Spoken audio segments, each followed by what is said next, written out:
Chapter 2159. Mu Yaja raised his eyebrows and retorted disapprovingly, "Thoughts? What thoughts can I have?" Yun Shirshir pouted at his nonchalant tone. She punched his chest again and muttered unhappily, "I'm the one asking you. Can't you just answer me properly?" The man asked shamelessly again, "What kind of answer do you want?" "You?" Yun Shirshir was exasperated. She crossed her arms over her chest and turned her face away, ignoring him. Seeing that she was really angry, Mu Yaja couldn't help but laugh. He had provoked her on purpose so that he could enjoy watching her get jealous over him. What she didn't know was that in his eyes, she looked so cute when she was so spoiled. This little fool had always been so obedient and sensible in front of him. She was so sensible that she didn't seem like his girlfriend, but more like a virtuous sister. The problem was that he wanted her to be like a beautiful and delicate princess, the moon surrounded by stars, high above the masses, elegant and charming. Women like to be a little willful. In front of the man they loved, they would be a little mischievous and aloof. It was the dream of many women to be able to be doted on and treasured like a luminous pearl in the palm of their hand. But this woman, perhaps because of her circumstances, had an extremely insecure personality. Perhaps it was because she was so afraid of losing him that she rarely showed her most common instinct as a wife, jealousy, on her face. In front of him, there were many times when she was trembling with fear and trepidation.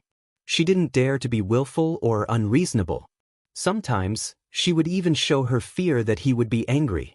That kind of cautiousness made his heart ache and gave him a headache. He didn't want her to be so uneasy beside him.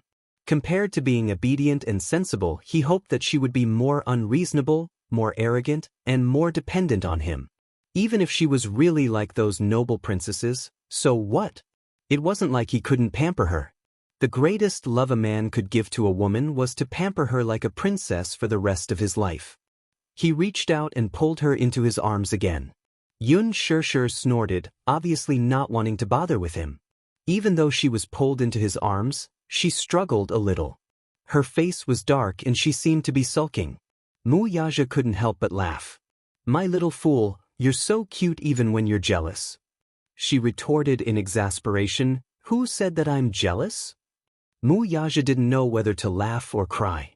"Every expression on your face, every look, tells me that you're jealous. What do you think?"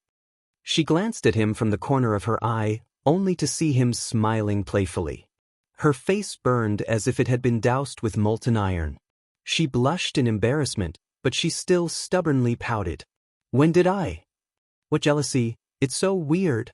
Be good. Don't let your imagination run wild between me and Enya." Mu Yaja had only said one sentence when Yun Shirshir glared at him with extreme sensitivity and gnashed her teeth. "Enya? You call her so intimately. Cough. That woman."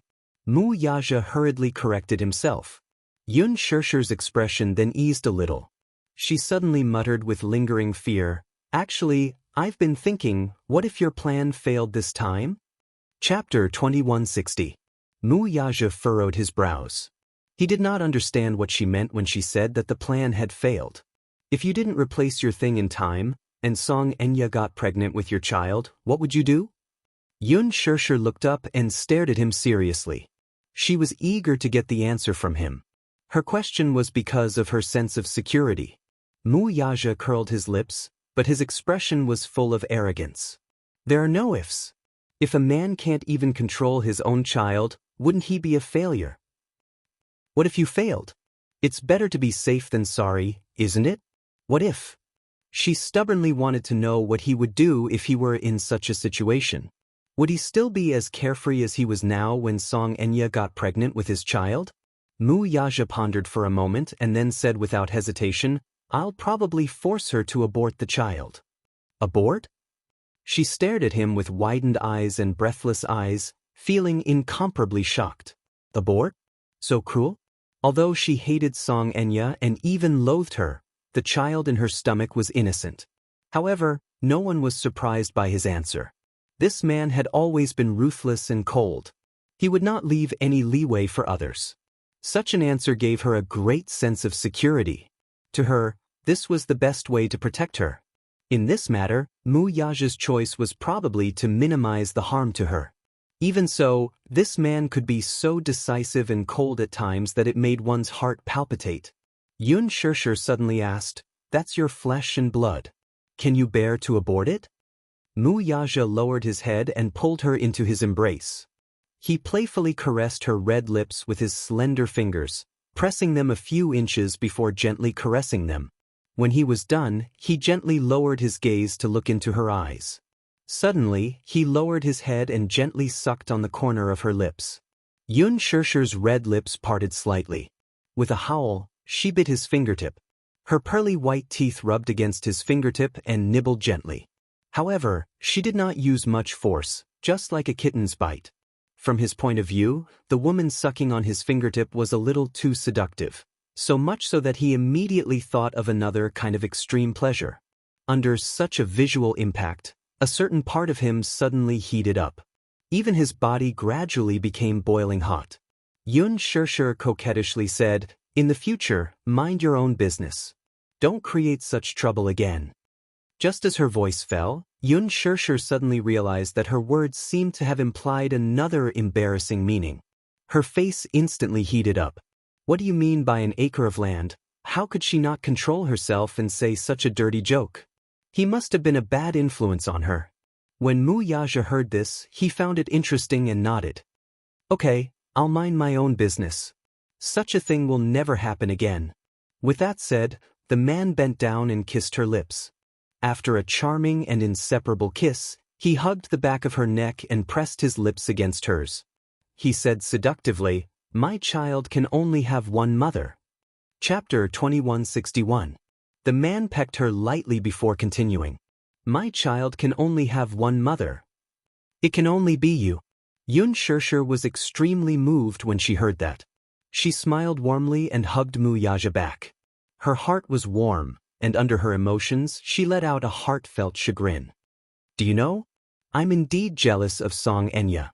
I'm jealous of her for being able to accompany you in your best years. I've been thinking that fate is really unfair. Why didn't I meet you earlier? How great would it have been if we had met earlier?" Mu Yaja was stunned for a moment when he heard that. Then, he laughed helplessly and looked at her dotingly. Gently tucking her hair behind her ear, he chided, "Silly girl."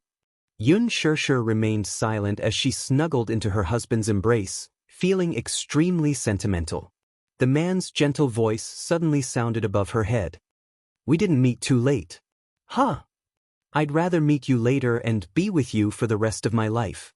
Yun Shirshir's eyes flickered. She had not expected Mu Yaja to say such touching words. This was probably the warmest thing he had ever said to her, wasn't it? She could not help hugging him tightly. Her hands clutched at his collar as tears welled up in her eyes. "Shirshir, what you have is the best version of me." With that, he carried her in his arms and slowly walked into the bedroom. 11 o'clock at night. The night was getting darker. When Mu Yaja walked out of the shower and sat on the bed, he saw that the screen of his phone was lit up. Just as he picked it up, his ringtone suddenly rang. It was a call from a number. He glanced at it.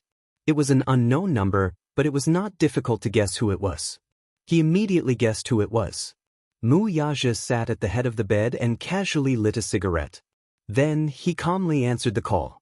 Song Enya's helpless and choked voice could be heard from the other end. He was never one to drag his feet. Now that his niece was back, he naturally had to make things clear. Firstly, he didn't want to be the scapegoat. Secondly, he was actually looking forward to the show that was about to unfold. Rumor had it that Mu Linfeng intended to arrange a marriage for Mu Yanqing and had set his sights on the Lin family's third daughter.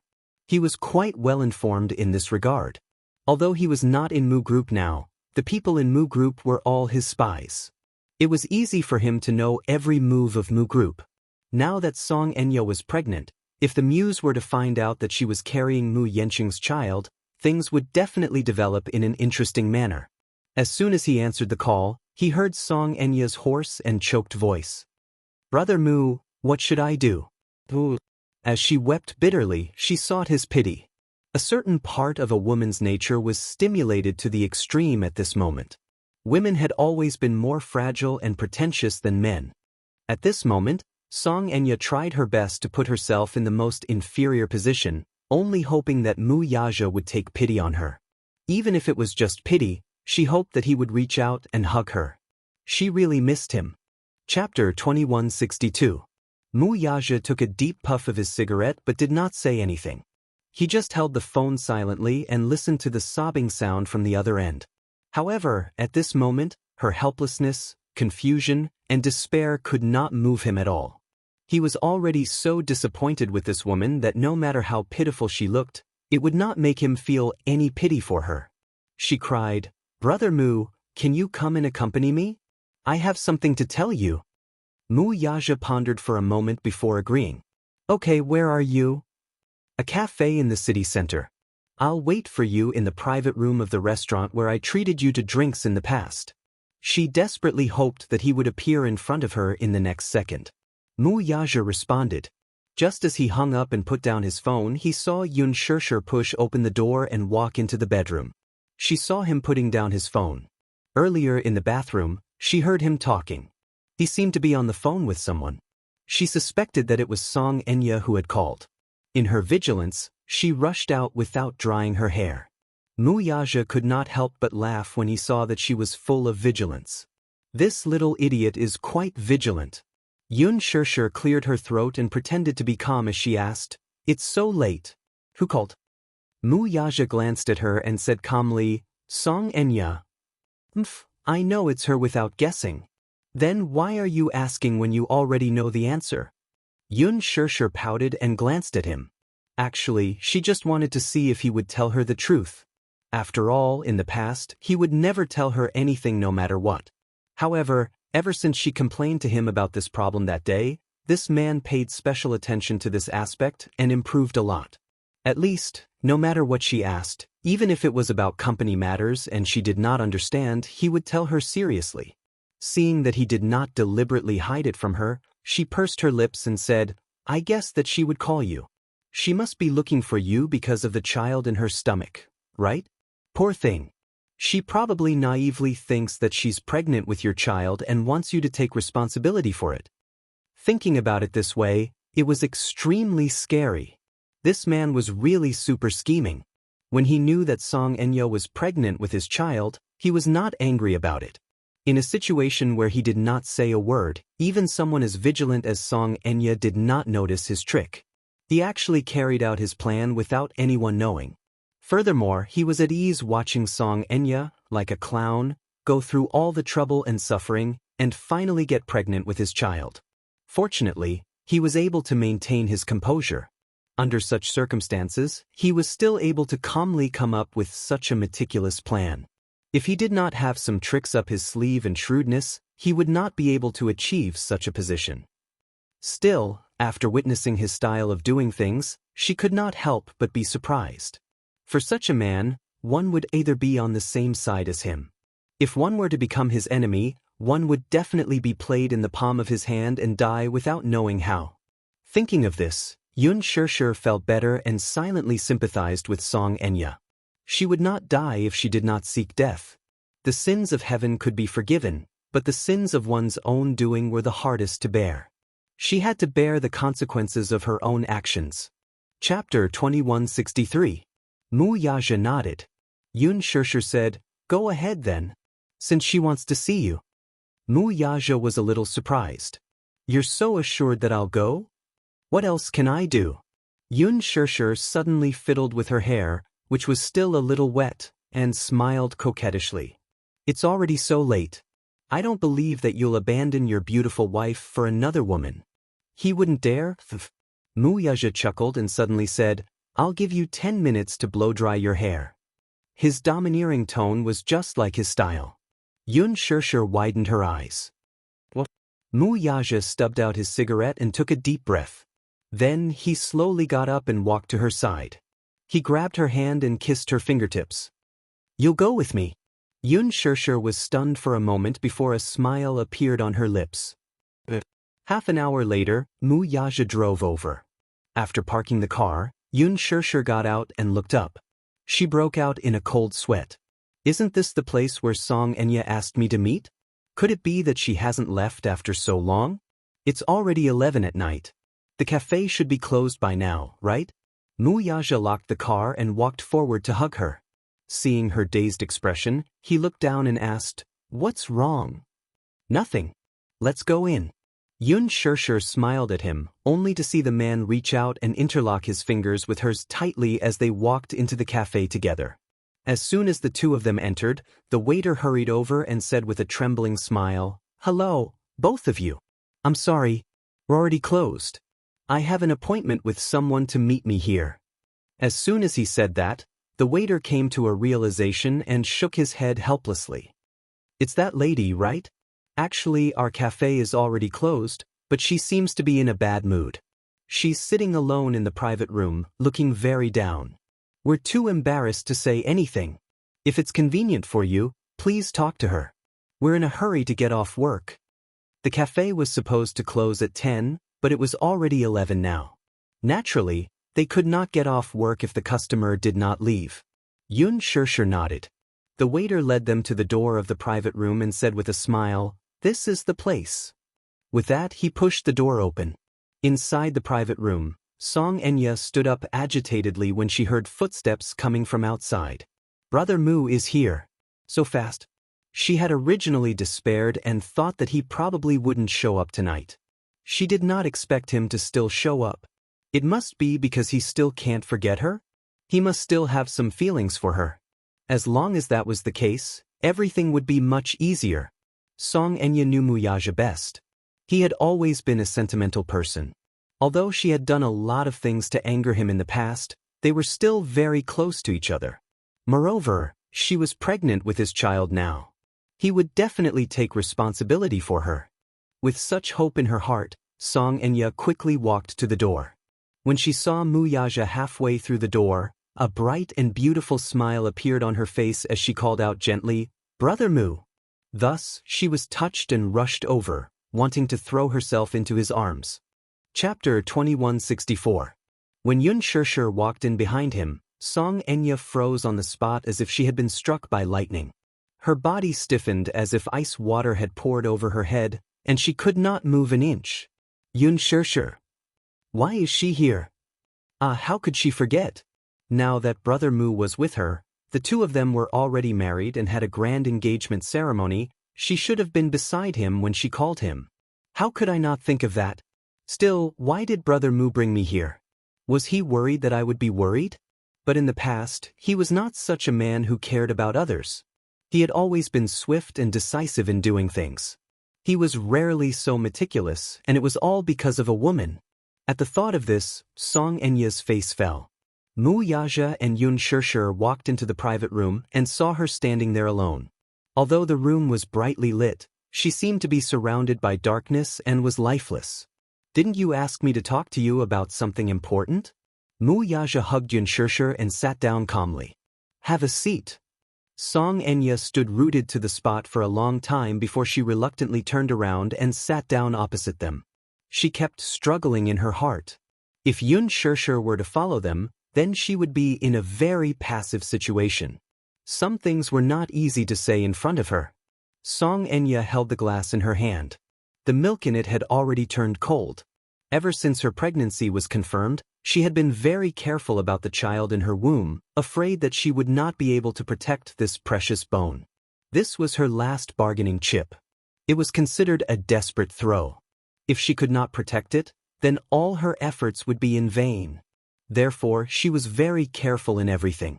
The waiter walked in and asked politely, "Would you like to order anything?"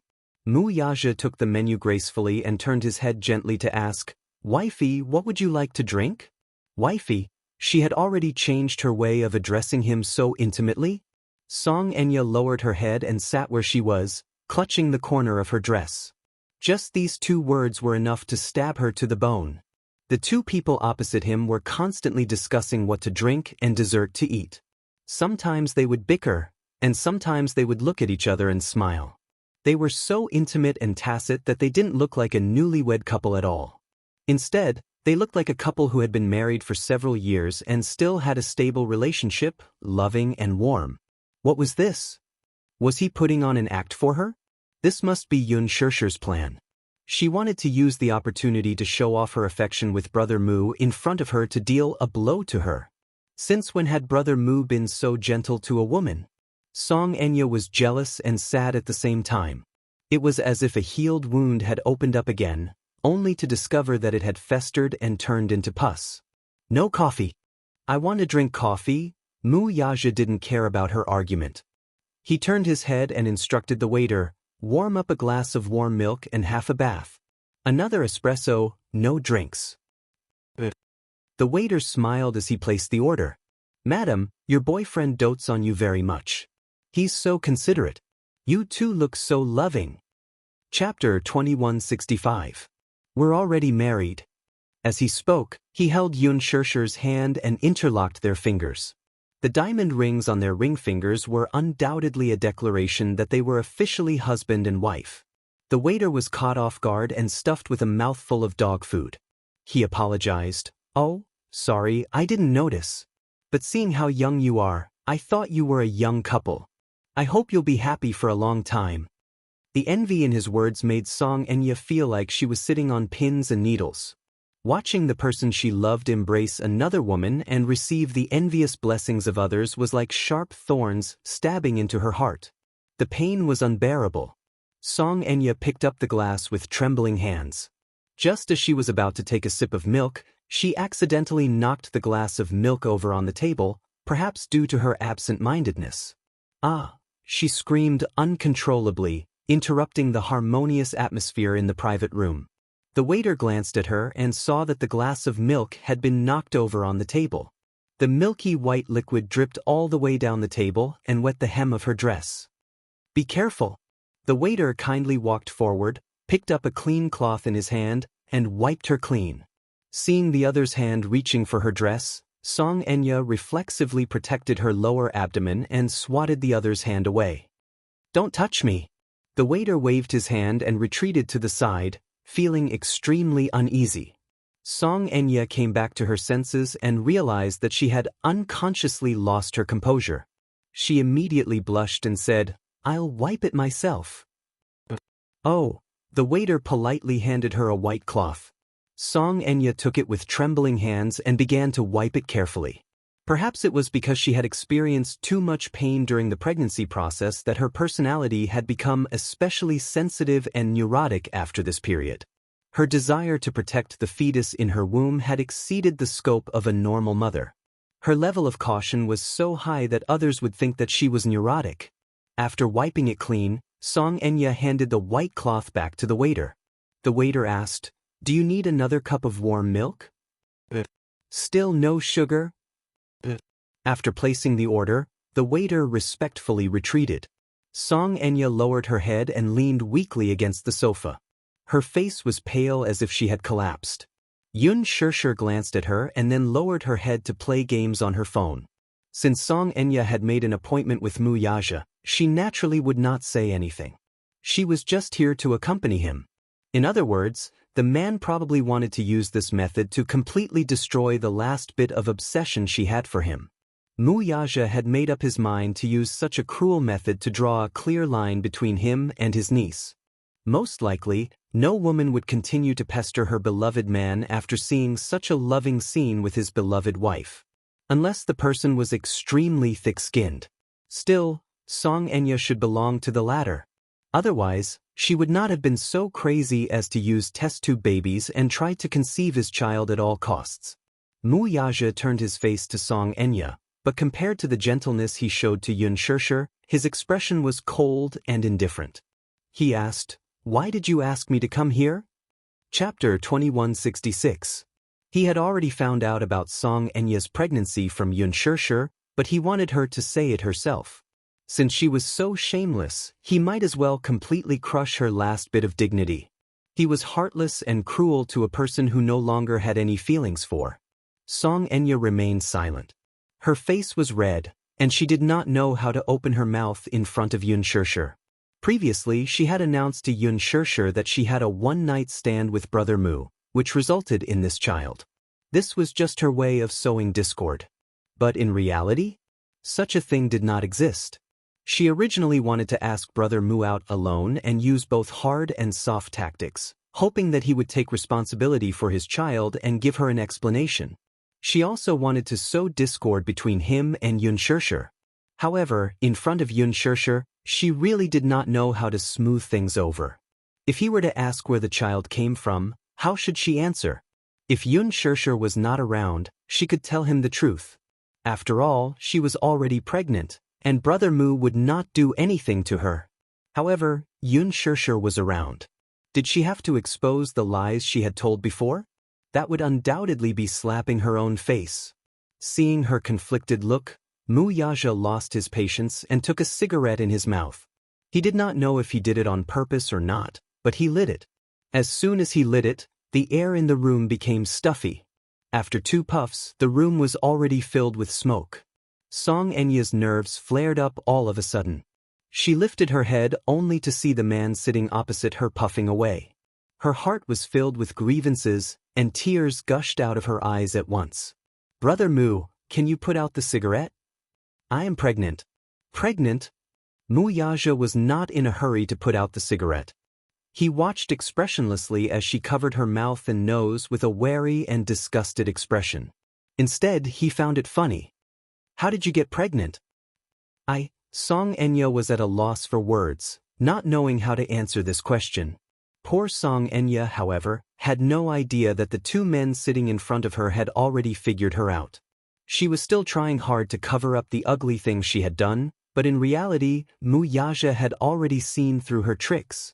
At this moment, they were treating her like a joke. Song Enya dared not take a deep breath. She covered her mouth and nose as tears streamed down her face. Choking on her tears, she confessed, I'm pregnant with your child. My child? Mu Yaja laughed coldly and questioned her, how did you get pregnant? I don't remember anything happening between us.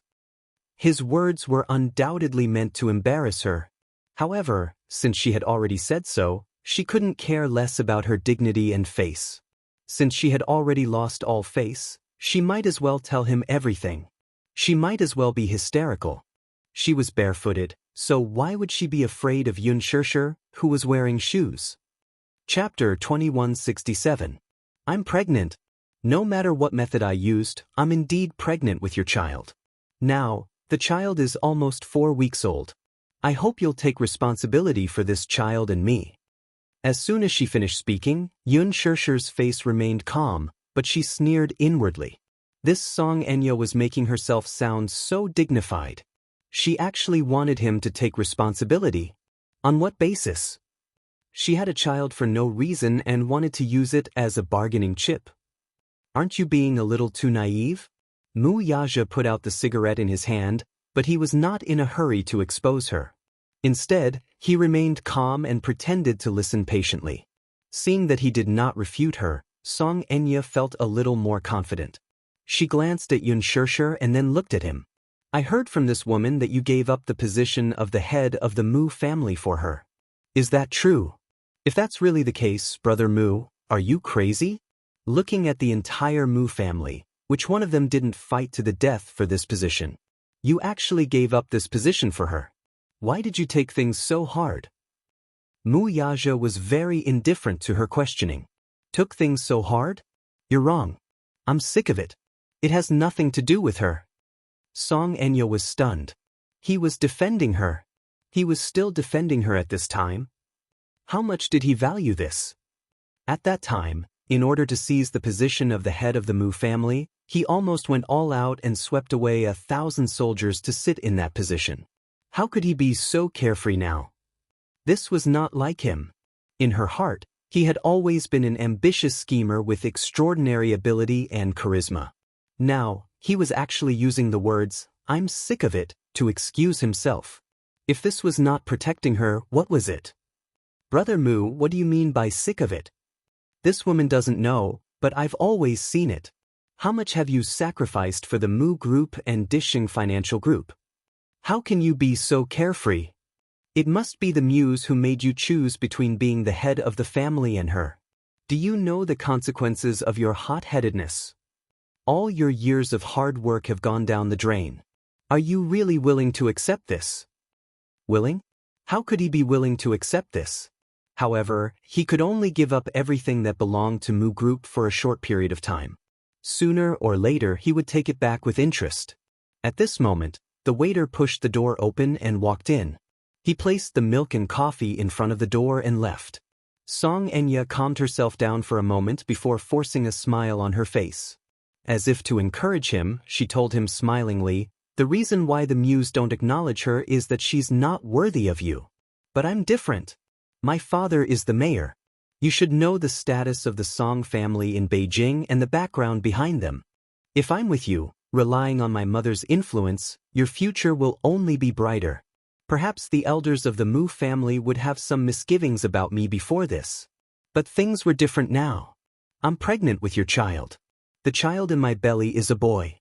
As long as I give birth to a son for you, your position will only be more stable."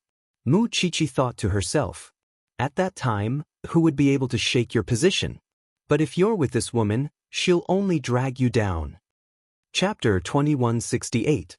When Xianxia heard this, she could not hold it in any longer and retorted sarcastically, "I don't think that a woman who would use unscrupulous means to blackmail someone with a child can say such words. Xianxia, don't be too self-righteous. I won't be a burden to him. You have no right to criticize me on this." Xianxia pointed at her hysterically and said angrily, "It's not your place to lecture me." Instead of getting angry, Xianxia laughed and said mockingly, "It's not your place to lecture me either, is it? I'm warning you. If you have something to say, say it. Don't make me unhappy when the time comes and kick you into miscarriage." Her domineering and ruthless words made Xianxia shudder in fear. She subconsciously covered her lower abdomen and complained tearfully, "How dare you? Do you think I wouldn't dare? Do you want me to kick you for you to see?" As Xianxia said this, she clenched her fists tightly. She had wanted to do this for a long time. If it were not for the fact that the child was innocent, she would have kicked the missy when she was pestering her earlier. Xianxia narrowed her eyes and sneered. "A woman's heart is the most vicious. Let Brother Mu see your true colors." With that, she looked at Mu Yaja and complained, "Brother Mu, listen to this. These are the words of the woman you've been protecting all this time. You actually want to harm me and your biological child. Who said that the child in your stomach is my flesh and blood?" Mu Yaja suddenly said this lazily. He stretched out his arm lazily and hugged Xiaxia's shoulder. It was a casual gesture, but it showed that he was protecting her. Xianxia's heart sank when she saw this. However, she soon realized what Mu Yaja had said earlier and shuddered. She immediately retorted righteously, "Brother Mu, don't you believe what I said? If you don't believe me, we can do a paternity test." "Xianxia, do you really think that you can get pregnant with my child without my knowledge through artificial insemination?" Mu Yaja interrupted her coldly. His words were filled with mockery and contempt. Xianxia was stunned. "Brother Mu, what do you mean by that?" Mu Yaja took a sip of coffee and smiled, but his tone was so cold that it was almost cruel. "I think you probably bribed the higher-ups in charge of the sperm bank so that you could get what you wanted. In order to achieve his goal, he was willing to do whatever it took. However, I'm sorry to inform you that while you were preparing for pregnancy, I've already sent someone to make a swap. Hence, you're carrying Mu Yanqing's child now." Her words had, without a doubt, mercilessly nailed the missy to a bloody cross. She widened her eyes in disbelief as she stared at his handsome face with a ferocious and unfocused gaze. Her mouth was wide open, but she could not utter a word for a long time. After a long futile effort, she finally squeezed out 3 words. Impossible. Impossible. Impossible." She had meticulously planned this plan. To ensure that nothing would go wrong, she went through with the IVF surgery. Now, he was telling her that the sperm had been swapped and that the child in her stomach was actually Mu Yanqing's. How could this be? Chapter 2169. Xianxia's body swayed. She felt as if the world had turned dark, as if doomsday had arrived. She wanted to cry, but she could not. Her mouth was wide open. Her shocked and dazed expression made her look as comical as a clown's, yet it was also filled with destructive despair. She clenched her fists, Trembling. Almost hysterically, she cried out, "Impossible! It's impossible! I made sure that it was yours. That's why I went through with the operation. How could you have the chance to swap it? How could he have detected her actions? She had clearly done a very thorough job of keeping it a secret. How did he find out? Impossible?" Mu Yaja's lips curled into a nonchalant smile as he lazily leaned back on the sofa, enjoying her despairing look.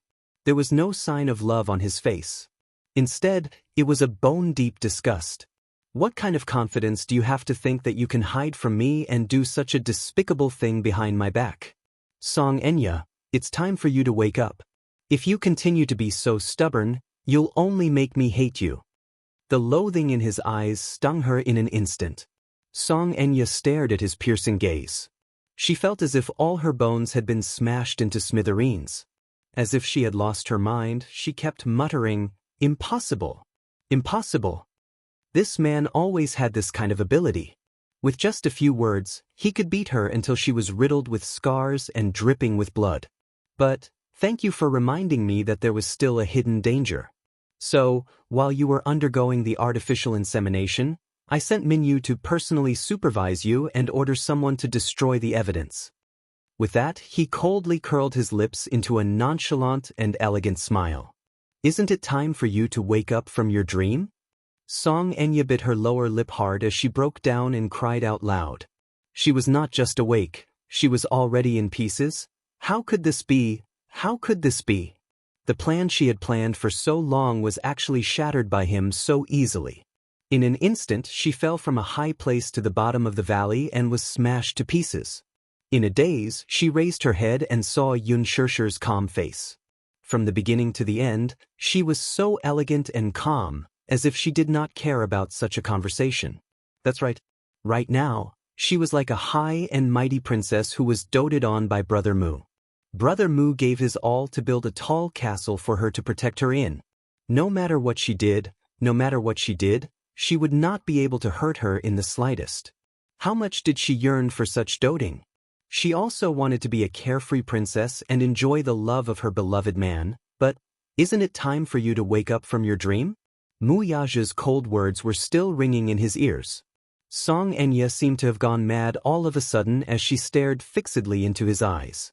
Holding on to her last shred of hope, she demanded aggressively, "Brother Mu, I don't want you to take responsibility anymore. I really don't want you to take responsibility anymore. So, please tell me. Don't be so cruel. Tell me that the child in my stomach is yours, right? Is it because you hate him and want me to get rid of him that you said those words?" What he said just now was just to provoke her so that she would abort the child on her own accord. "Is that so?" Mu Yaja said coldly, "Stop joking." Chapter 2170. Stop joking. These 5 simple words once again plunged her into a state of despair. Xianxia slumped into the chair, her body on the verge of collapsing. She no longer had the strength to speak. Tears streamed down her face as she cried helplessly. "Boo! Why are you treating me so cruelly? I just want to be with you, even if it's in a lowly way. What did I do wrong?" Mu Yaja lit another cigarette and casually picked up the phone. Yun Shirshir glanced at him and suddenly felt that this man was really two-faced. There was a pregnant woman sitting in front of him, but he casually picked up a cigarette, lit it, and started smoking again. Actually, she had never seen him smoke so much. Was he doing it on purpose? He always had this kind of ability to disgust the people he hated a little. After all, she was not his woman, and the child in Xianxia's stomach was not his child. Naturally, there was no need for him to have any scruples. If it were Yun Shirshir who was pregnant at this moment, not to mention him smoking, even if a stranger were to smoke next to him, given this domineering man's usual style, he would definitely kick the stranger away and ask him to scram. At this thought, Yun Shirshir was amused by her own imagination. What was this called? Protecting his calf. On second thought, what was this about protecting his calf? She wasn't his little calf. At most, this was called protecting his wife. What nonsense was this about protecting his calf? Just as Yun Shirshir was letting her imagination run wild, Mu Yaja had already dialed Jiang Qimeng's number. He had long expected that Song Enya would look for him as soon as she returned to the country. At this moment, the Song family probably did not know that she had returned to the capital. He was looking forward to seeing how angry Song Jinggua's stern face would be if the Song family found out that such a reckless daughter had appeared in the family. It would most likely be bruised for a few days. At this time, it was already very late. Jiang Qiming had gone to bed early, but there was no news of Song Enya. She did not sleep well, and in just over a month, she looked much more haggard. Song Yunxi comforted her and told her to rest early and recuperate, but she couldn't sleep well. Half asleep, she was jolted awake by her ringtone. Thinking that it was a call from her niece, she quickly picked up the call, but the moment the call connected, she heard Mu Yaja's voice on the other end. "Sis, Enya is back." He had always been concise and to the point. There was almost no small talk and he went straight to the point. Jiang Qiming snapped out of her daze at once. The moment she heard that her niece had returned to the capital, she was overwhelmed with excitement and immediately asked, "Where's Enya? Can you put her on the phone?" "I'm afraid not now." "Why?" Mu Yaja glanced at Song Enya, who was sitting opposite him in a daze and crying. She was not in the mood to answer the call, so he said, "Something happened to her. You'd better bring your family over to deal with it." "What?" "Your good daughter has created a mess for you. Without your husband's help, I'm afraid this matter can't be resolved, right?" "Your husband?" This distant form of address left Jiang Qiming dumbfounded, and she was immediately confused. "What's going on?" "Your daughter is pregnant." Chapter 2171. Mu Yaja hung up the call expressionlessly after a burst of ear-piercing noise and sent the address over. More than half an hour later, the Song family arrived in 3 cars. It was so grand and mighty that even official vehicles were used. Seeing that more people had arrived, the waitress opened the door with a bitter look. Just as she was about to politely say that she would not be serving them anymore, she saw a familiar middle-aged man walking in. She did not recognize him at first glance. After being stunned for a few seconds, she politely said, "Sir, our shop is closed." Halfway through her words, she was immediately pulled away by the store manager. She did not recognize him, but the store manager did. "Isn't this man the capital's mayor? What kind of wind blew such a big shot here?" As soon as Song Jinggua stepped into the store, he waved his hand, and the bodyguards behind him walked into the store in an orderly manner. Then, as if they were chasing away flies, all the employees, including the store manager, were chased out of the store. Everyone complained incessantly. They were wearing flimsy uniforms. The weather outside was a few degrees below zero. The few of them hugged their bodies and shivered. However, when they glanced at the car used by the Zheng residents parked at the side, they immediately swallowed their anger and did not dare to say anything. D***. Today was the worst day of their lives. They had offended someone they should not have offended. They had worked so hard to run a business, yet they still had to worry about offending someone. After clearing the place, Song Jinggua and Song Yunxi led Jiang Qiming to the private room. As soon as they opened the door, they saw Song Enya sitting at the table in a daze. It was as if she had suffered a huge blow and her soul had left her body. Jiang Qiming was about to go up to her when she was stopped by her father. "Stand aside." He was already a little grumpy after being disturbed in the middle of the night. When he saw that this woman still wanted to protect his daughter at this time, his tone naturally turned bad. The man walked straight toward the Missy and stopped in his tracks. Without calling out her name, he grabbed her by the collar and gave her a tight slap across her face. Smash! A thunderous sound was heard, so much so that the small box was filled with the resounding echo of the slap. Song Enya, who had been slapped to the sofa, sat up with a numb look on her face and raised her head. When Jiang Qiming saw this, her heart was broken, but she didn't dare to say anything. She just stood to the side worried. Song Enya, who had been crying so hard for a long time that her throat was hoarse, finally knew to stop. However, even though she had stopped crying, she was still in a daze. Even when Song Jinggua walked in with his men, she did not notice. She still sat there in a daze without any reaction. However, after being slapped by Song Jinggua, her eyes were slightly dazed and she couldn't react for a moment. She got up from the sofa and felt a burning pain on her face. Her entire head was shaking. It wasn't until her line of sight regained its focus that she realized that Song Jinghua had come. She then realized who had slapped Rayleigh just now. Chapter 2172. You're such a disgrace. What's going on? Song Jinghua was exasperated and wanted to slap her a few more times. One slap was not enough to appease his anger, but looking at her, he pitied her. However, on second thought, Jiang Qiming said that she had returned to the capital, but she was carrying a child in her stomach. How could an unmarried girl from a prestigious family get pregnant before marriage? Most importantly, they still didn't know whose child this child belonged to. He did not know what this bastard daughter was thinking. She went missing for no reason and came back pregnant. Did she think that his life was not short enough and wanted to anger him to death? He was the mayor. Although he doted on his children, he had always been strict in educating them. If such a thing were to spread, not only would it be offensive to public morals, but it would also affect his status. He was going to run for re-election next year, and he was aiming for a high position. Now, she had inexplicably caused him to lose his life. How could he smooth things over? Song Yunxi did not dare to interrupt, but Jiang Qiming could not help but feel sorry for her daughter when she saw that the situation was getting out of hand. Jinghua, let's talk this out, she said in an exasperated tone. Shut up. Song Jinghua was already filled with anger, and Jiang Qiming's recklessness was undoubtedly an act of ignorance. He turned around and did not care that there were outsiders present. He reprimanded her fiercely, "If you keep talking, I'll teach you a lesson too. You even said, let's talk things over. If you hadn't spoiled her and let her do whatever she wanted, would she have done such a ridiculous thing?" Jiang Qiming's eyes reddened at his words. She was already worried to begin with, and now that she was reprimanded in front of outsiders, she felt that she had lost all face. She covered her face sadly and turned to the side. When Song Yunxi saw this, she also blamed Jiang Qiming for being nosy. Seeing that her daughter was being reprimanded by Song Jinghua, she felt sorry for her and immediately comforted her in a low voice. We're outside. You're a woman, so don't interrupt. You have to give Dad face.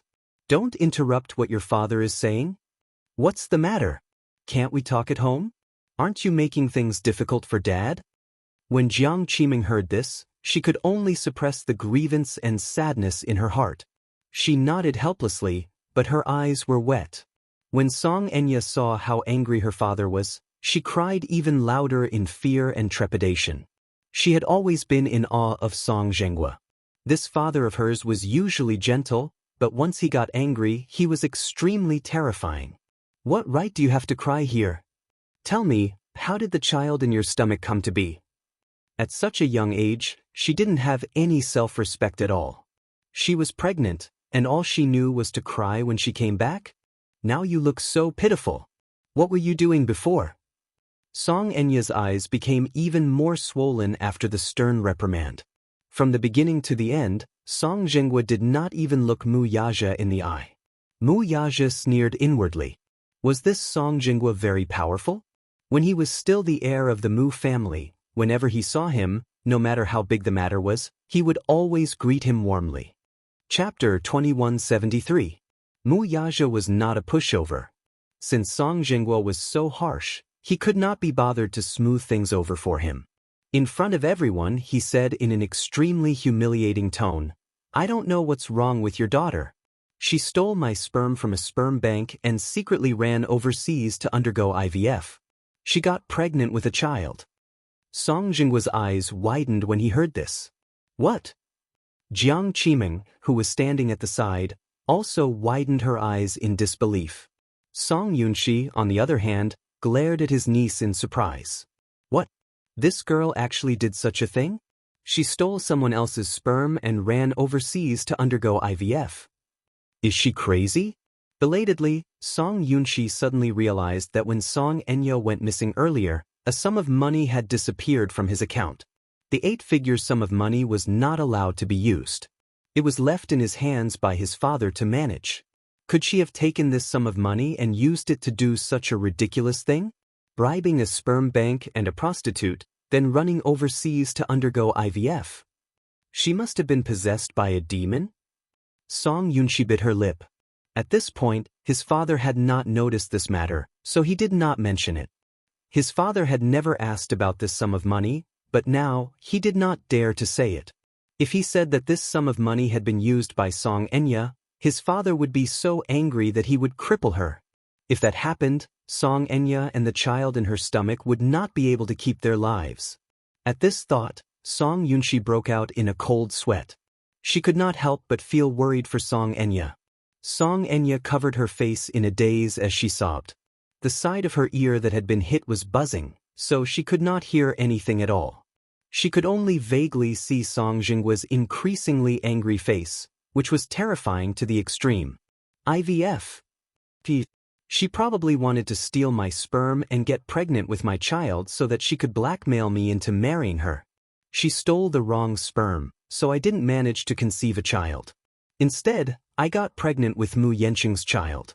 Mu Yazhe used the harshest words to humiliate Song Jinghua. Song Jinggua's body swayed, and his face almost fell. His gaze was gloomy and his expression was complicated. Then he clenched his fists. Impossible. To protect his reputation, he denied it and vowed, although my daughter is often muddle-headed, she wouldn't do such a ridiculous thing. Whether he did it or not, won't it be clear when we go home and ask? Mu Yazhe sneered again. She knew that I had stepped down as the patriarch, but she still came to me. Not only did she twist words and force logic, but she also confidently asked my wife to abdicate her position. She even asked me to marry her and return to the Mu family to continue to wield the power. She even said that she would use all the power of her mother's family to support me. How ridiculous. Brother Mu. Song Enya could not listen to it anymore. She covered her ears and screamed. It was extremely ear-piercing. With tears in her eyes, she begged pitifully, "Stop talking. Stop talking. Just take it that he took pity on her and did not force her into a corner. Alright, I won't talk about it anymore. However, don't blame me for this. Even if the child in your stomach is mine, I will never acknowledge it. I won't acknowledge my child just because it's someone else's child." These words were undoubtedly the last bit of Song Jinggua's face. Chapter 2174. Song Jinghua sucked in a deep breath of cold air. After contemplating the cold expression on Mu Yazhe's face for a long time, he suppressed his indignation and finally spat out a mouthful of turbid air. Hearing Mu Yazhe's frosty reply, Song Jinghua had nowhere to vent his anger. This lad can't possibly be lying. No matter what, he found it hard to believe that his precious daughter would actually say such disgraceful words. Using her maternal family's influence? Supporting Mu Yazhe in his bid to become the family head again? Using her warm face to stick to his cold butt? As a result, his status as the mayor of the city had been degraded. This woman had been doted on and protected since she was young, but in the end, she was blinded by so-called love when she grew up. Besides, was Mu Yazhe someone she should love? She was so blinded by her so-called incestuous love that she sided with an outsider and wanted to use her family's influence at all costs to help Mu Yazhe make a comeback. The point was, did he care? He did not even care. It was not as if Song Jinghua had not arranged a marriage for his daughter before. What kind of high official and noble family could not find a match for a madwoman like her? Alas, she did not want any of them and wanted to wholeheartedly revolve around an iceberg. This foolish daughter of his, did she not realize that she was like a moth flying toward a flame? He really wanted to wake her up with a loud scolding and let her see how ruthless the man she loved was to her. In front of so many people, he did not care about her dignity at all and made her lose face as well. The more Song Jinghua thought about it, the more infuriated he felt. He really wanted to slap his niece a few more times, but when he saw her bleak and dejected expression, as well as her eyes staring blankly at her knees, he could not help but feel that she was extremely pitiful. He could not bear to see her like this, so he swallowed the vicious words that were about to come out of his mouth. Forget it.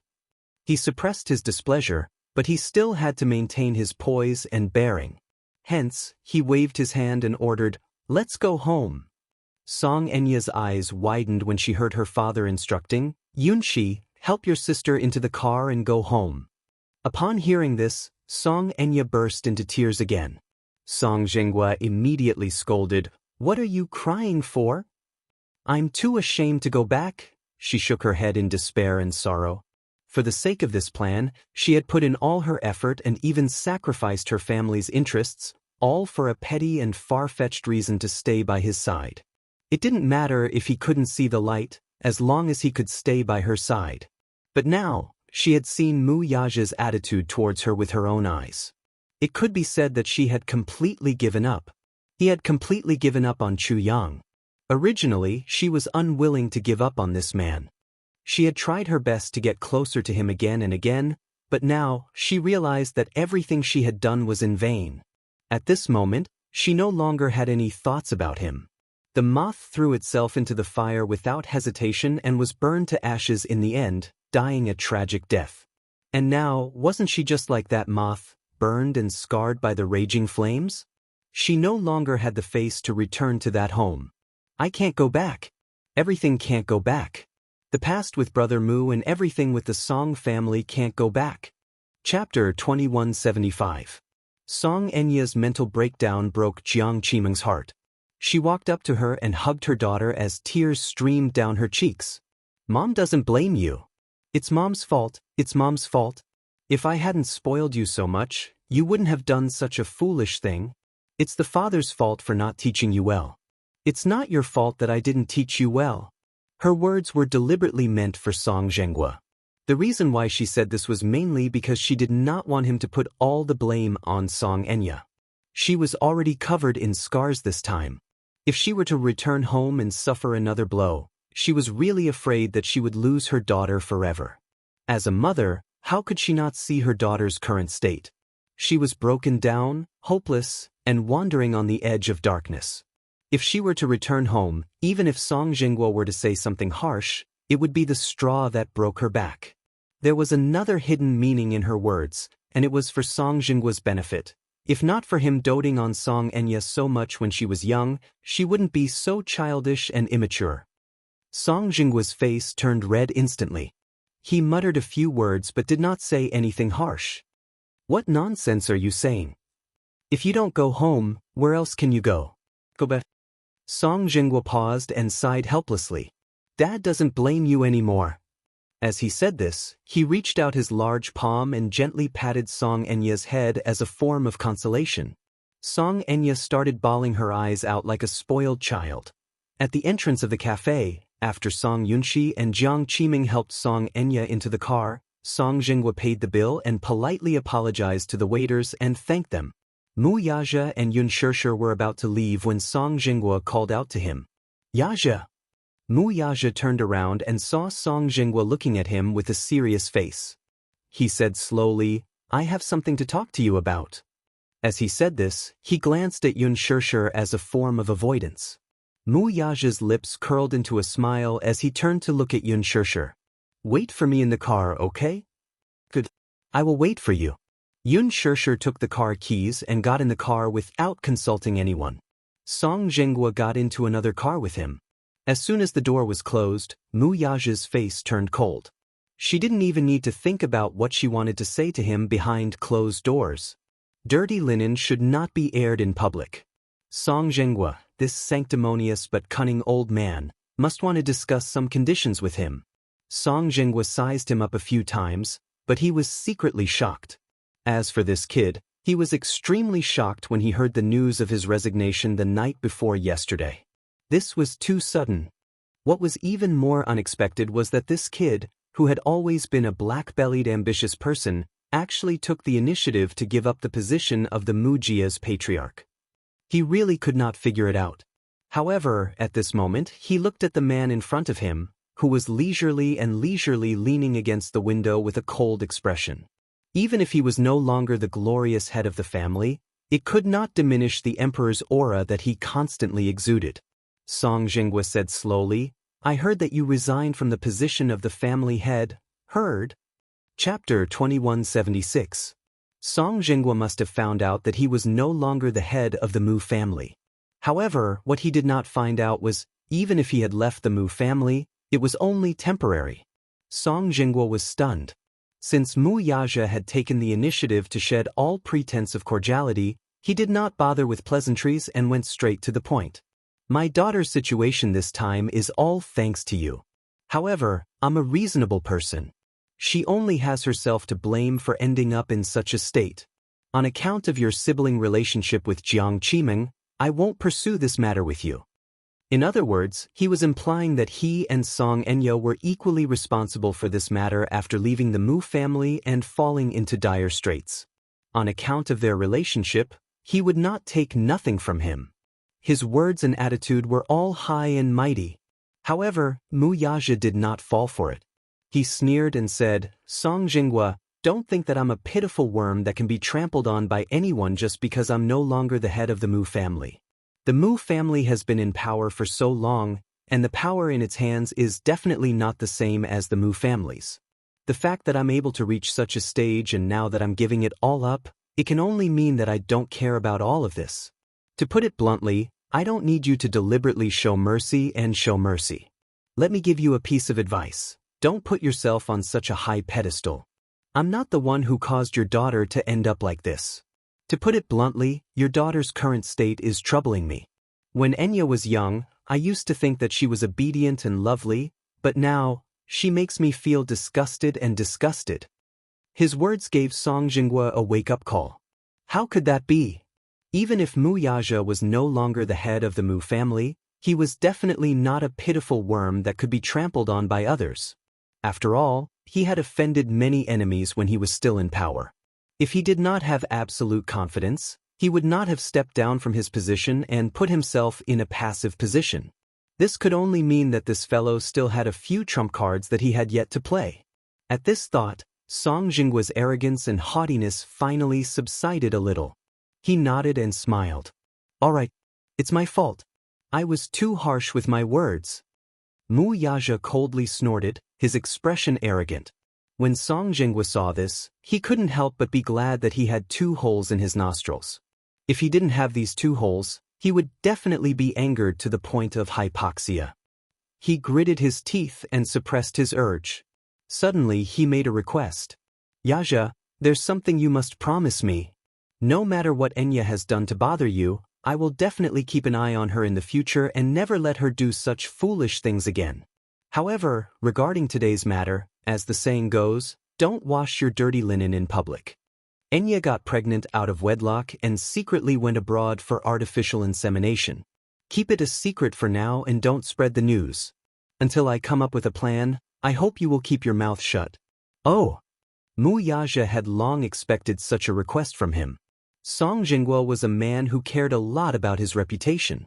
Given his niece's behavior, it was nothing more than a disgrace to the family's reputation. If she alarmed that powerful old man in the Song family, he would most likely chase her out in a fit of rage.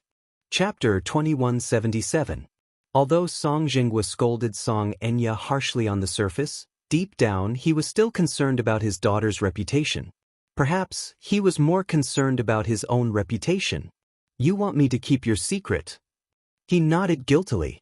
Sure, but I have a condition. A condition? Song Jingguo's face lit up with joy. It was naturally a good thing that he was willing to raise a condition. He was just afraid that his attitude would be firm and leave no room for negotiation. If he raised a condition, there would naturally be room for negotiation. But tell me, what is it? If you ask someone to keep a secret, you'll have to pay hush money, right? What do you think of 10 million yuan? Mu Yaja could always think of an extreme way to disgust others. Song Jingguo was so disgusted that his eyeballs almost popped out. 10 million yuan. Where was he going to get such a sum of money? Although he was in a high position and had trusted aides around him in business, he could not have any assets under his name, but there were people in his family who took resources from him to invest. However, he really did not know where he could get 10 million yuan in such a short time. Although he was not as incorruptible as everyone praised him, he was definitely not that corrupt to the point where he could casually take out so much money. So much money? He sighed with a conflicted expression. You can't afford it? Mu Yaja smiled, knowing that he could not afford it. It's fine. If you can't afford 10 million yuan, You can use something else. What do you mean? I heard that the land in Xincheng will be auctioned off by you soon. Song Jinggua's face froze when he heard Mu Yaja's words. Where did he find out about such a confidential matter? While he was still in a daze, Mu Yaja made an exorbitant demand.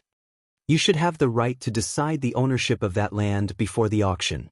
Therefore, I want that piece of land. As soon as he finished speaking, Song Jinggua immediately rejected. Impossible.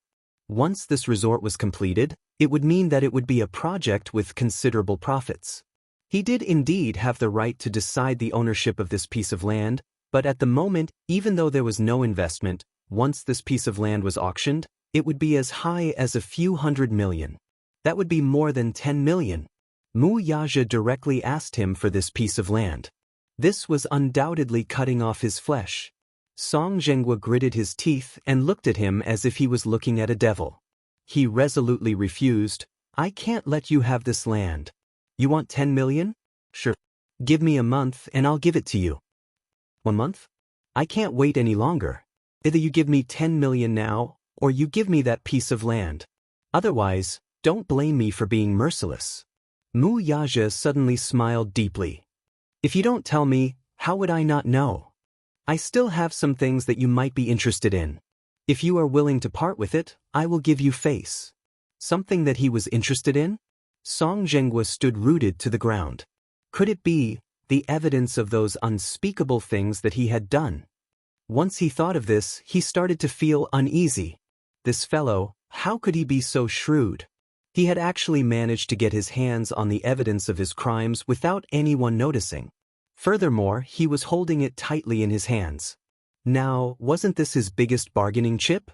Chapter 2178. But I knew you'd reject it. Forget it, this deal doesn't count. Mu Yaja suddenly added, although I'm no longer the head of the Mu family, I still have Huan Yu's shares in my hands. It's not a problem for me to create a press release overnight. The mayor's daughter went against ethics and got pregnant before marriage. Is this headline enough? That one sentence was enough to make Song Jinggua shudder in fear. Mu Yaja smiled wickedly and pretended to get up. Song Jinggua immediately grabbed him. You can't do that. Do you have the heart to destroy Enya with your own hands? Mu Yaja asked calmly, what's there to not have the heart to do? The corners of Song Jinggua's eyes twitched fiercely.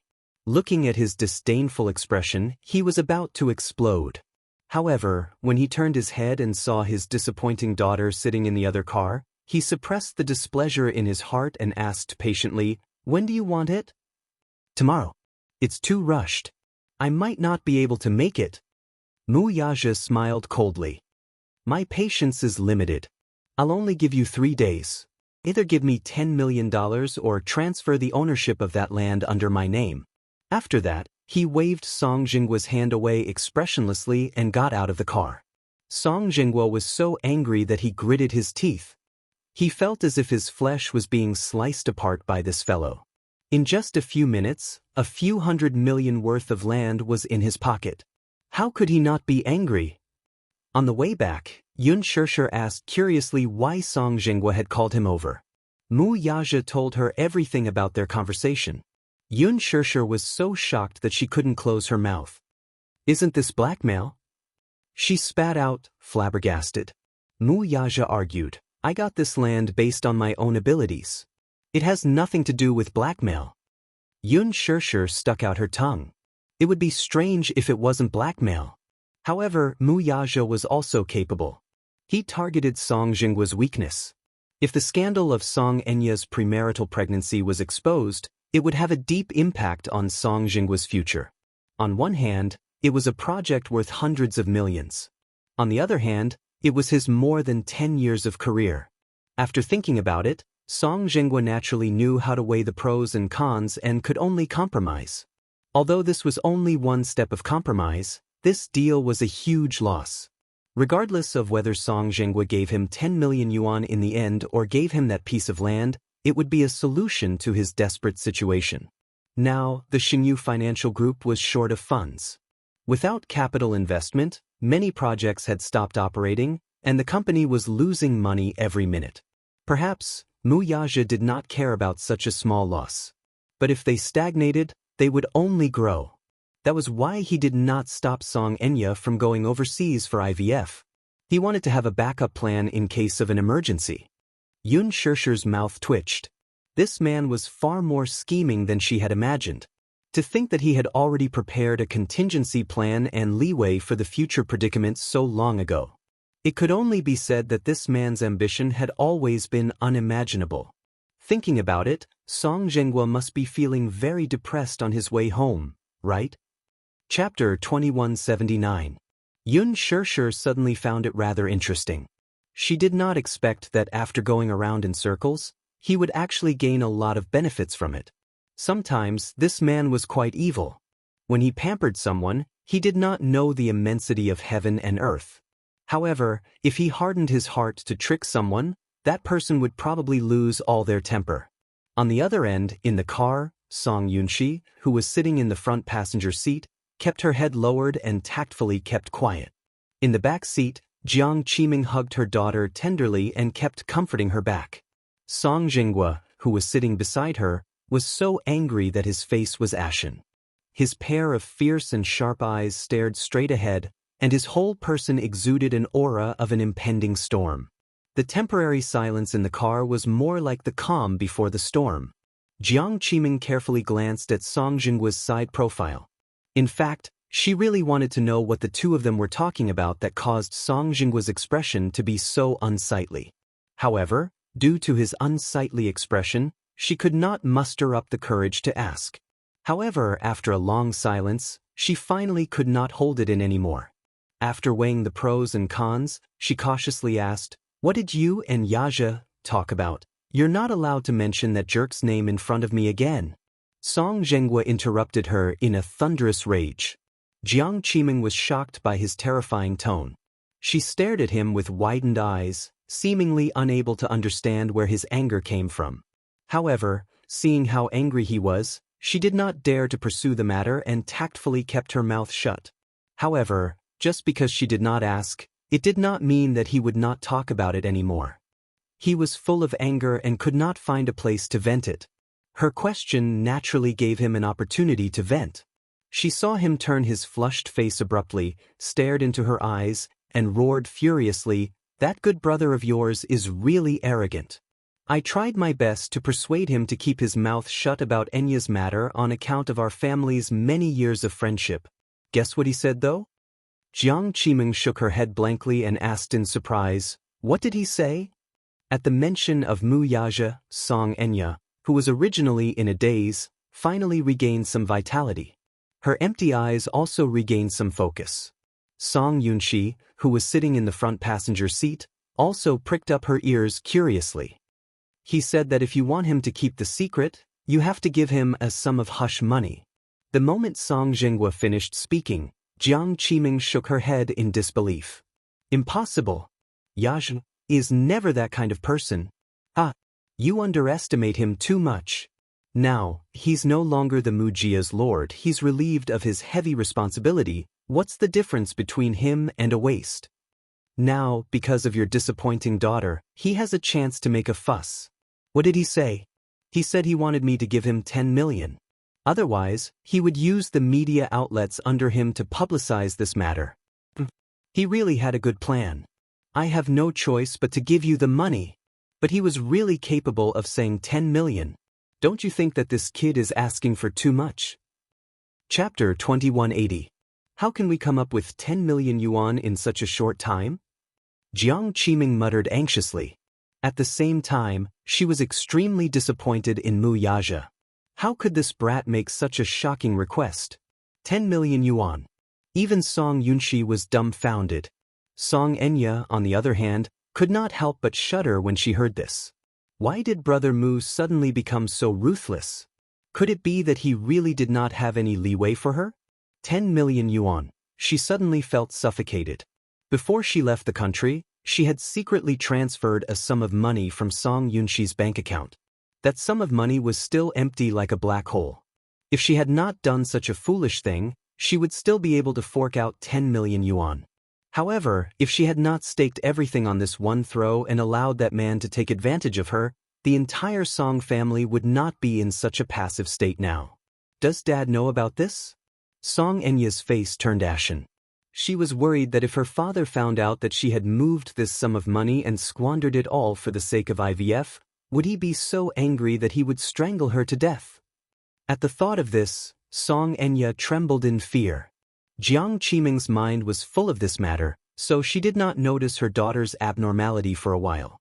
She only comforted her, "Xingwu, don't worry. I'll talk to him later. On account of our sibling relationship, he won't be so ruthless." "Forget it." Song Zhenghua snorted disdainfully. "He has nothing now. What are you talking to him about? Sibling relationship? I think this lad has already fallen into the devil's path. He doesn't want to be the family head and actually gives up everything for a woman. Now, you're still hoping that he will acknowledge you as his sister. He doesn't care about his family now. If you talk to him, you'll only fall into his trap." After a pause, he snorted coldly with a gloomy gaze. "We can choose not to give him the 10 million yuan, but he has another condition. I have a piece of golden land in my hands now, and he wants me to use my authority to give it to him for free." When Song Yunxi heard this, she immediately asked nervously, "Is it the land in the new city?" Song Zhenghua pulled a long face and didn't say anything. Song Yunxi's heart skipped a beat. Seeing that her father didn't reject it immediately, she thought that Mu Yaja must have made such a request. Tears streamed down Song Enya's face at once. She knew very well that if her father were to give this piece of land to Brother Mu for free, it would not be a matter of 10 million yuan. This piece of land was priceless. It would bring about a series of unprecedented economic benefits, and the far-reaching impact of this bidding case on his father's position was immeasurable. If everything went smoothly, it would be an unimaginable help to her father in the future. Song Yunxi asked worriedly, "Dad, are you really going to cede this land to him? What else can we do? Could it be that he could only watch as the Song family scandal was blown all over the city by this brat? I can't afford to lose face, and neither can the Song family. Your grandfather is already old, so he can't afford to lose face." Mu Yaja knew how to grasp a person's weakness. Chapter 2181. Song Zhenghua suddenly closed his eyes and exhaled a mouthful of turbid air. However, he suddenly thought of something and opened his eyelids. He looked at Song Yunxi with bright eyes and asked, "Didn't I ask you to temporarily keep a bank account for me?" Before he could finish his words, Song Yunxi's mind went blank with a bang. Even Song Enya's face turned ghastly pale at once. Song Zhenghua did not notice the tacit change on the siblings' faces at all. He was focused on investigating the money in the bank account. He recalled for a moment and said in a deep voice, "I remember that there's more than 20 million in that account." Like a drowning man adrift at sea, he leaned forward and asked covetously, "Hurry up and write a check tomorrow. Do it early in the morning." "Dad?" Song Yunxi lowered her head with a pale face, not daring to make a sound. Her conflicted expression seemed to indicate that she was feeling extremely guilty and wanted to hide something in a hurry, but she could not say a word for a long time. Song Enya sized up Song Yunxi and furrowed her brows worriedly. However, she gripped her skirt uneasily and bit her red lips tightly. She bit so hard that her originally pale lips were filled with blood, as if they were about to bleed. Song Zhenghua, on the other hand, was extremely sharp. He could tell at a glance that Song Yunxi seemed to be feeling guilty about something and could not help but be a little suspicious. "Where did that money go?" Don't tell me that I asked you to keep it, and you squandered it on your own." Song Zhenghua could not help but suspect in this direction. His voice became increasingly gloomy and sharp, and there was a sense of suffocation in it. Song Yunxi clenched her fists but did not say a word. He had been carefully managing this account, but the only oversight was fatal. He had guarded against everyone but not the mole. Song Enya, on the other hand, was the mole in the family. Song Enya sized up Song Yunxi's conflicted expression. She knew that Yunxi was protecting her and was unwilling to betray her. Therefore, just as Song Zhenghua was about to fly into a rage, she suddenly raised her head without hesitation and grabbed his arm. She made up her mind and confessed through gritted teeth. It's me." Song Jinghua was stunned for a moment before he exclaimed in unison, "What? I misappropriated that sum of money." Song Enya broke down and yelled loudly. She hugged her head tightly, almost desperately revealing the truth. "I want to carry out my plan, so I need a sum of money. Artificial insemination requires a lot of capital. Plus, to get those things, we need to sacrifice a lot of money. So I came up with the idea of money. I originally thought that this plan was foolproof and that I could fill in the gap very quickly. I miscalculated." Her words were enough to plunge Song Jinghua into an incomparably dark state. He felt the world spinning around him. When he came back to his senses, he shouted in disbelief, "Song Enya, are you crazy?" His thunderous voice even frightened the driver. His wrist trembled and he almost lost control of the car. Chapter 2182. Song Jinghua was enraged. "How dare you? How dare you embezzle that sum of money? Don't you know that it's the Gong funds?" Tears streamed down Song Enya's face as she begged in regret. "It's all my fault. I know my mistake now. If you hate me, you can scold me or hit me. I'll have no regrets even if you beat me to death. Anyway, I don't want to live anymore. I've humiliated you, Mommy, and the entire family. Why don't you strangle me to death? I know I'm wrong," sob sob sob. She started bawling her eyes out. Song Jinghua gritted his teeth in anger.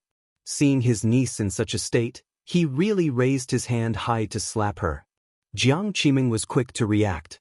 She shielded her daughter in her arms and stopped her in time. She broke down and said, "Jinghua, calm down. Calm down." "How can I calm down? To have such an unfilial daughter I can't. What's done is done. There's no point in saying all this. Enya already knows her mistake. I believe that she really knows her mistake and won't do such a foolish thing again. Just this once, give her one last chance, okay?"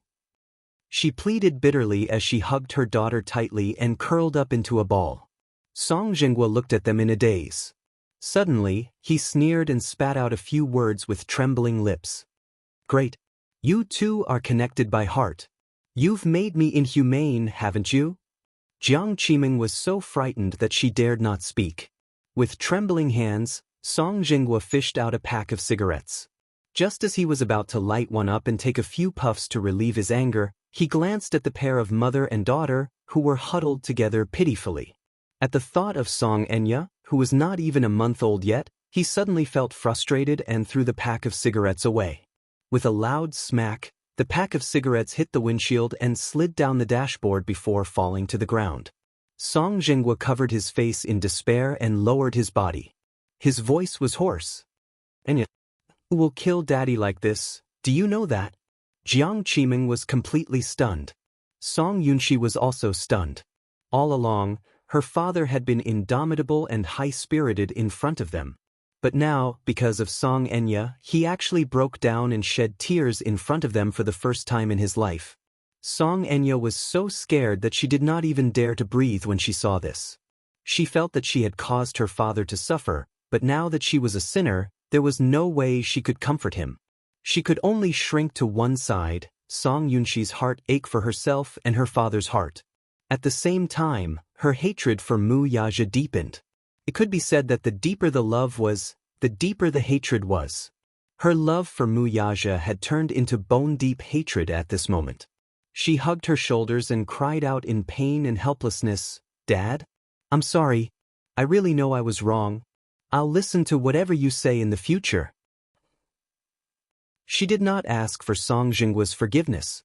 She only hoped that she would not implicate her father no matter what the price was. Song Jinghua did not make a sound as tears fell silently. He did not say a word along the way.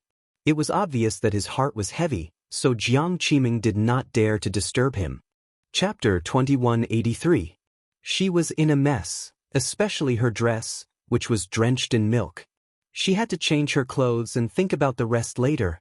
After Song Jinghua calmed down, he suddenly said, "Song Enya is pregnant with Mu Yanqing's child, right?" Jiang Qiming and Song Yunxi looked at each other and nodded. Now that Song Enya was no longer around, Song Zhenghua lit a cigarette and took a few puffs. After a long while, he said in a deep voice, "Let's abort the child while it's still young and hasn't formed." Jiang Qiming was a little surprised by his decision. Abort it? What else can we do? Song Zhenghua snorted in annoyance. Don't tell me we're going to give birth to this illegitimate child. Song Yunxi asked worriedly, Enya? Will Enya be willing? Since it's come to this, it's not up to her to decide on this matter. Just now, she promised me in the car that she'd listen to me on this matter. This child can't be kept. She's still unmarried.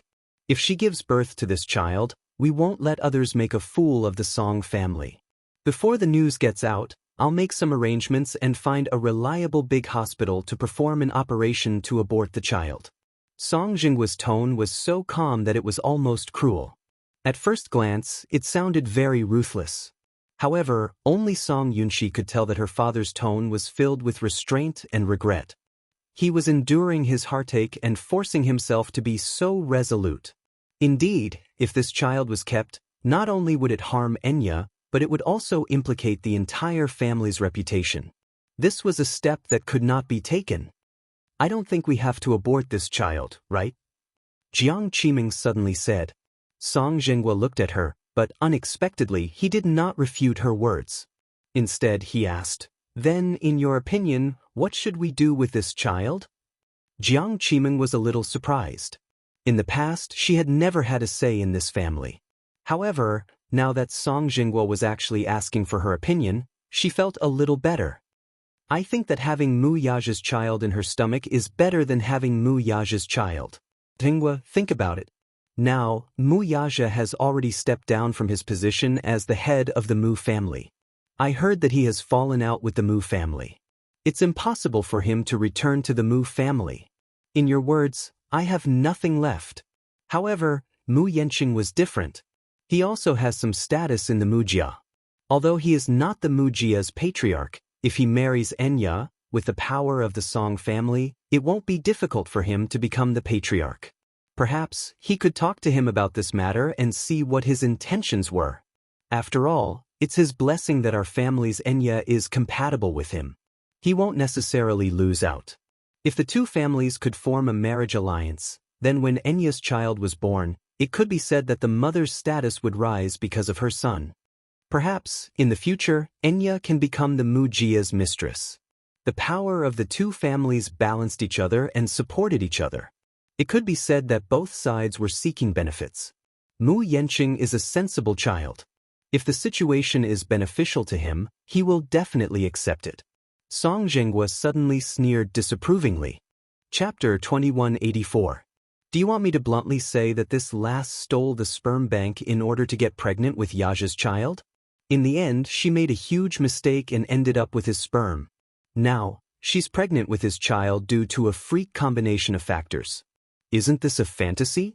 What is Mu Yanqing thinking about the Song family? Do you think I haven't embarrassed myself enough? Jiang Qiming hesitated to speak, but Song Zhenghua continued, Besides, how can you be sure that Enya is pregnant with Mu Yanqing's child? What if the child isn't Mu Yaja's? Mu Yanqing's personality isn't as calm as Mu Yaja's. If that happens, won't things get even uglier? Jiang Qiming smiled. Zhenghua, don't worry about this. Before that, for insurance, I'll think of a way to secretly do another paternity test. If it's confirmed to be Mu Yanqing's child, then everyone will be happy. If it's not, then according to your opinion, let's abort the child. Song Yunxi was conflicted. Is that okay? It seems like my sister is the one who threw herself at him. Song Zhenghua scoffed. Do you think your mother and I want to do this? If Enya didn't ruin herself and get pregnant for no reason, would we be in such a passive position? Song Yunxi fell silent guiltily. This suggestion of yours is not impossible. According to the news, the second in charge of the Mu family seems to have the intention of supporting Mu Yanqing. However, that old man has been busy with the company's affairs recently. After that rascal stepped down, the entire Mu group is in a mess. At this time, I'm afraid he's bitterly cleaning up the mess. I wonder how the Mu group will develop in the future. Does Mu Yanqing have the ability to take on such a heavy responsibility? However, a starving camel is still bigger than a horse. No matter how bad the Mu group is, it's still the richest family in the capital. Yanqing and Enya are well matched in terms of social status. It's not a loss. Song Jinghua pondered for a moment and narrowed his eyes. I'm just afraid that we'll make the wrong bet and lose both the woman and the money. Jiang Qiming added, I've interacted with Yanqing a few times. My impression of him is that he's a humble and responsible person.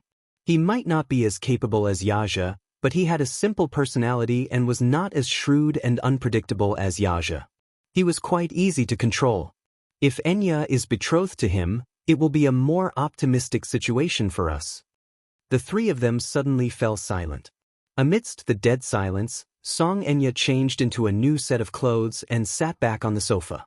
Perhaps it was because Jiang Qiming had comforted her for a long time on the way home. Her emotions finally stabilized and her complexion looked better. When she went downstairs just now, she stood in the distance for a while, so she heard some of their conversation. She really did not expect that the child in her stomach would be Mu Yanqing's. But now that things had come to this, she was already disheartened. No matter what Song Jinghua suggested to her, she would not put up any resistance. Because once the heart died, it would truly die. As for her future, she did not have any expectations. She might as well go with the flow and let them arrange it. After all, she was the one who had caused this disaster. She should be responsible for it. She no longer had any thoughts about who she would marry or who she would marry. Chapter 2185. Actually, I'm not sure who the father of the child in my stomach is. Anyway, I'll listen to all of your arrangements. Song Enya stood her ground and expressed her opinion timidly. Seeing that she was so cooperative, Jiang Qiming was overjoyed. Good. Enya, you're finally a little more sensible. Don't worry, Mommy won't let you suffer. Okay, Song Jinghua suddenly said, it's decided for now. Tomorrow, find an opportunity to do a paternity test to see if the child is Mu Yanqing's. We'll discuss other matters after we get the results. Everyone reached a consensus. The next day, Mu Yanqing did not receive any calls from Meng Qingxue the entire day. Not to mention a call, he did not even receive a text message.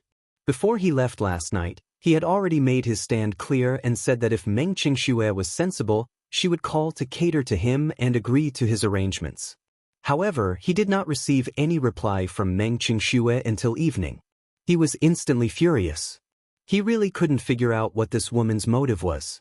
Could it be that for a woman like her, glory and wealth were her lifelong pursuits?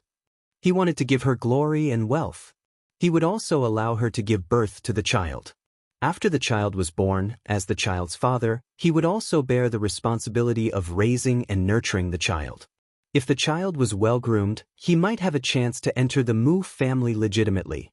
How could she turn a blind eye to such tempting conditions? He had said such harsh words. Even if she did not care for the generous treatment he had arranged for her, she should at least give him an explanation, shouldn't she? If she did not want his arrangement, she should at least report to him whether the child was staying or leaving. Mu Yanqing wanted to call her several times to question her, but when he thought of her timid expression, he could not bear to do so and suppressed the urge. As if to deliberately give her the cold shoulder, he did not disturb her until night fell. However, for some reason, the more he ignored her, the more uneasy he felt. At 9 o'clock in the evening, he went to her apartment uninvited. He knocked on the door for a long time, but no one answered. Just as he suspected that something had happened to her and was about to dial her number, the door suddenly opened. Meng Qingxue's haggard and gloomy face entered his sight. However, upon seeing his arrival, she wasn't as happy as before, nor did she look surprised.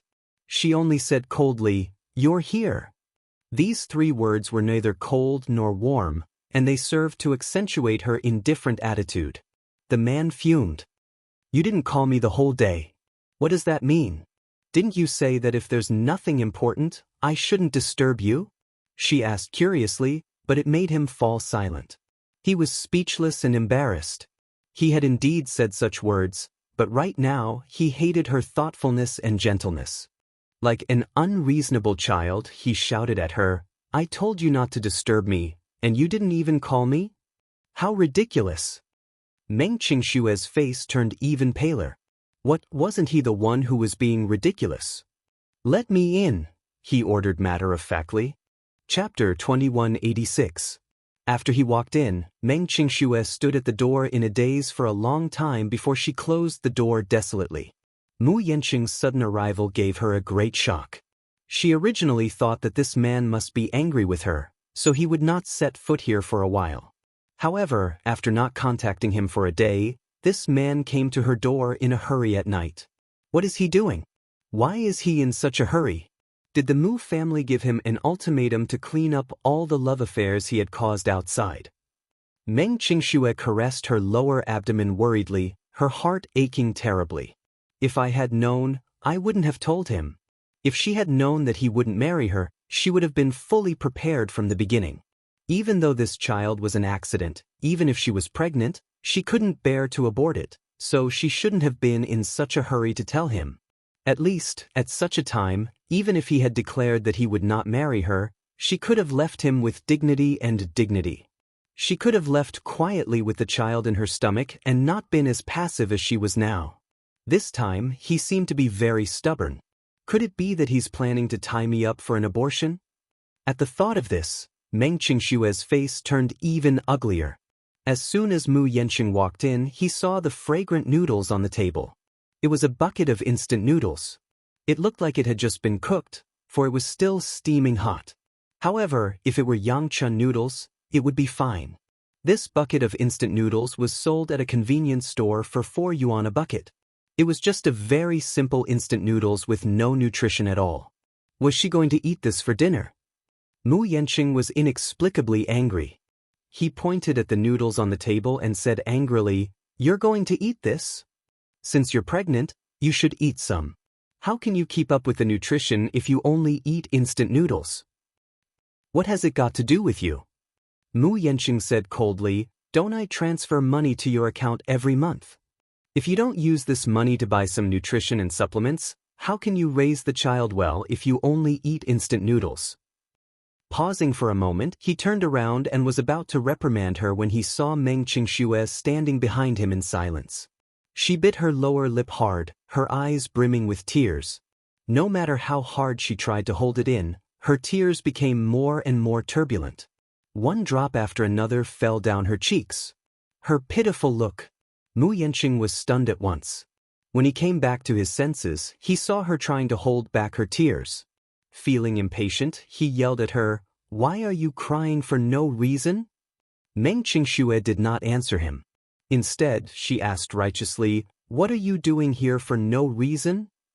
Mu Yanqing was momentarily speechless and did not know how to answer her. Suddenly, he realized how sharp her attitude was and instantly felt somewhat displeased. "Why can't I be here? I rented this apartment.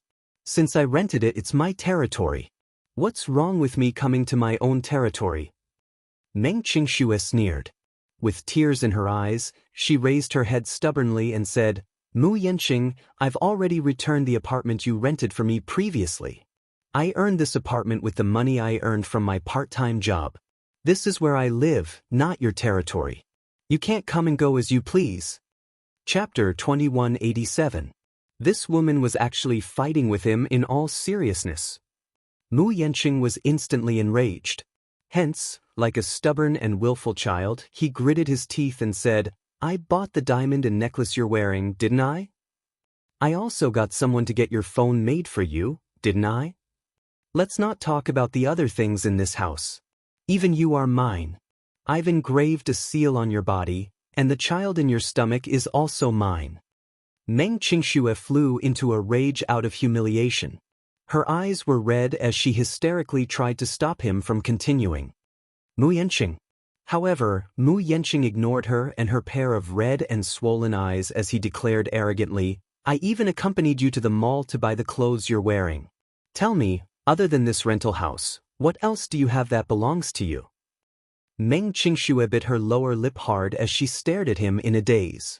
She was so sad that she broke into a smile. Then, right in front of him, she grabbed the ends of her clothes with both hands. Almost immediately, she deftly took them off and threw them at his face as she screamed at the top of her lungs, "I'm returning them to you. I'm returning everything to you. All right." Mu Yanqing was stunned by her outburst and was momentarily at a loss as to what to do.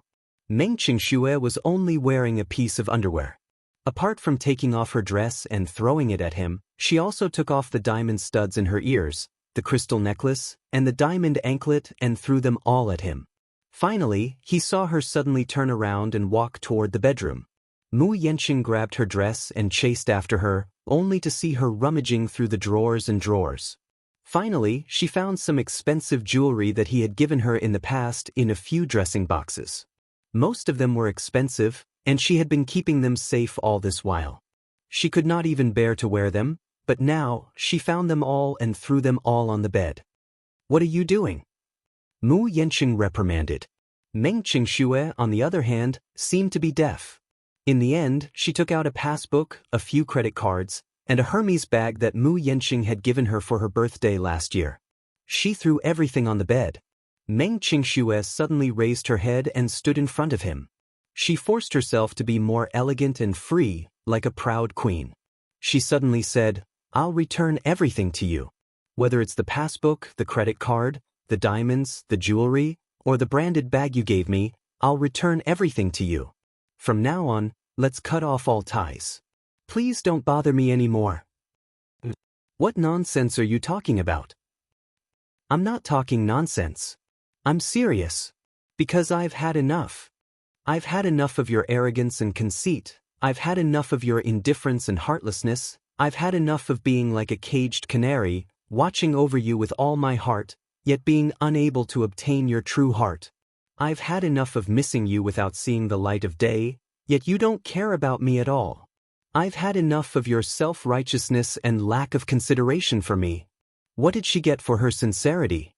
Chapter 2188. Meng Qingxue said with tears streaming down her face. She grabbed a diamond earring and threw it at his face. "Mu Yanqing, how can you be so high and mighty? Your family background is superior. Your background is extraordinary. But it's not like I have to be trampled on by you. Let me off. From now on, you'll go your way, and I'll go mine. We'll mind our own business and mind our own business. How about this?" "Huh. Shut up." Mu Yanqing could not take it anymore and scolded her. "You're deliberately provoking me, aren't you?" Meng Qingxue was suddenly at a loss. Tears streamed down her face, and her eyes were empty as she questioned him seriously. "Then, what do you want me to do?" Mu Yanqing walked over and held her shoulders as he said domineeringly, "Meng Qingxue, as long as you know what's good for you, you'd better take back your words and accept my arrangements obediently. Isn't that good? Don't you want to be with me? We can be together for the rest of our lives. If you become my woman, I'll give you the glory and wealth that others can only dream of. You can be like a rich madam, wear the prettiest clothes, wear the most expensive jewelry, and buy the most branded bags. I'll do everything for you." Meng Qingxue suddenly mocked him coldly, "But you can't give me a status." Mu Yanqing was stunned for a moment before he suddenly said in disgust and suspicion, "Meng Qingxue, I'm warning you. Don't go overboard. Don't be too greedy." "Greedy?" Meng Qingxue laughed out loud as if she had heard an inexplicably funny joke.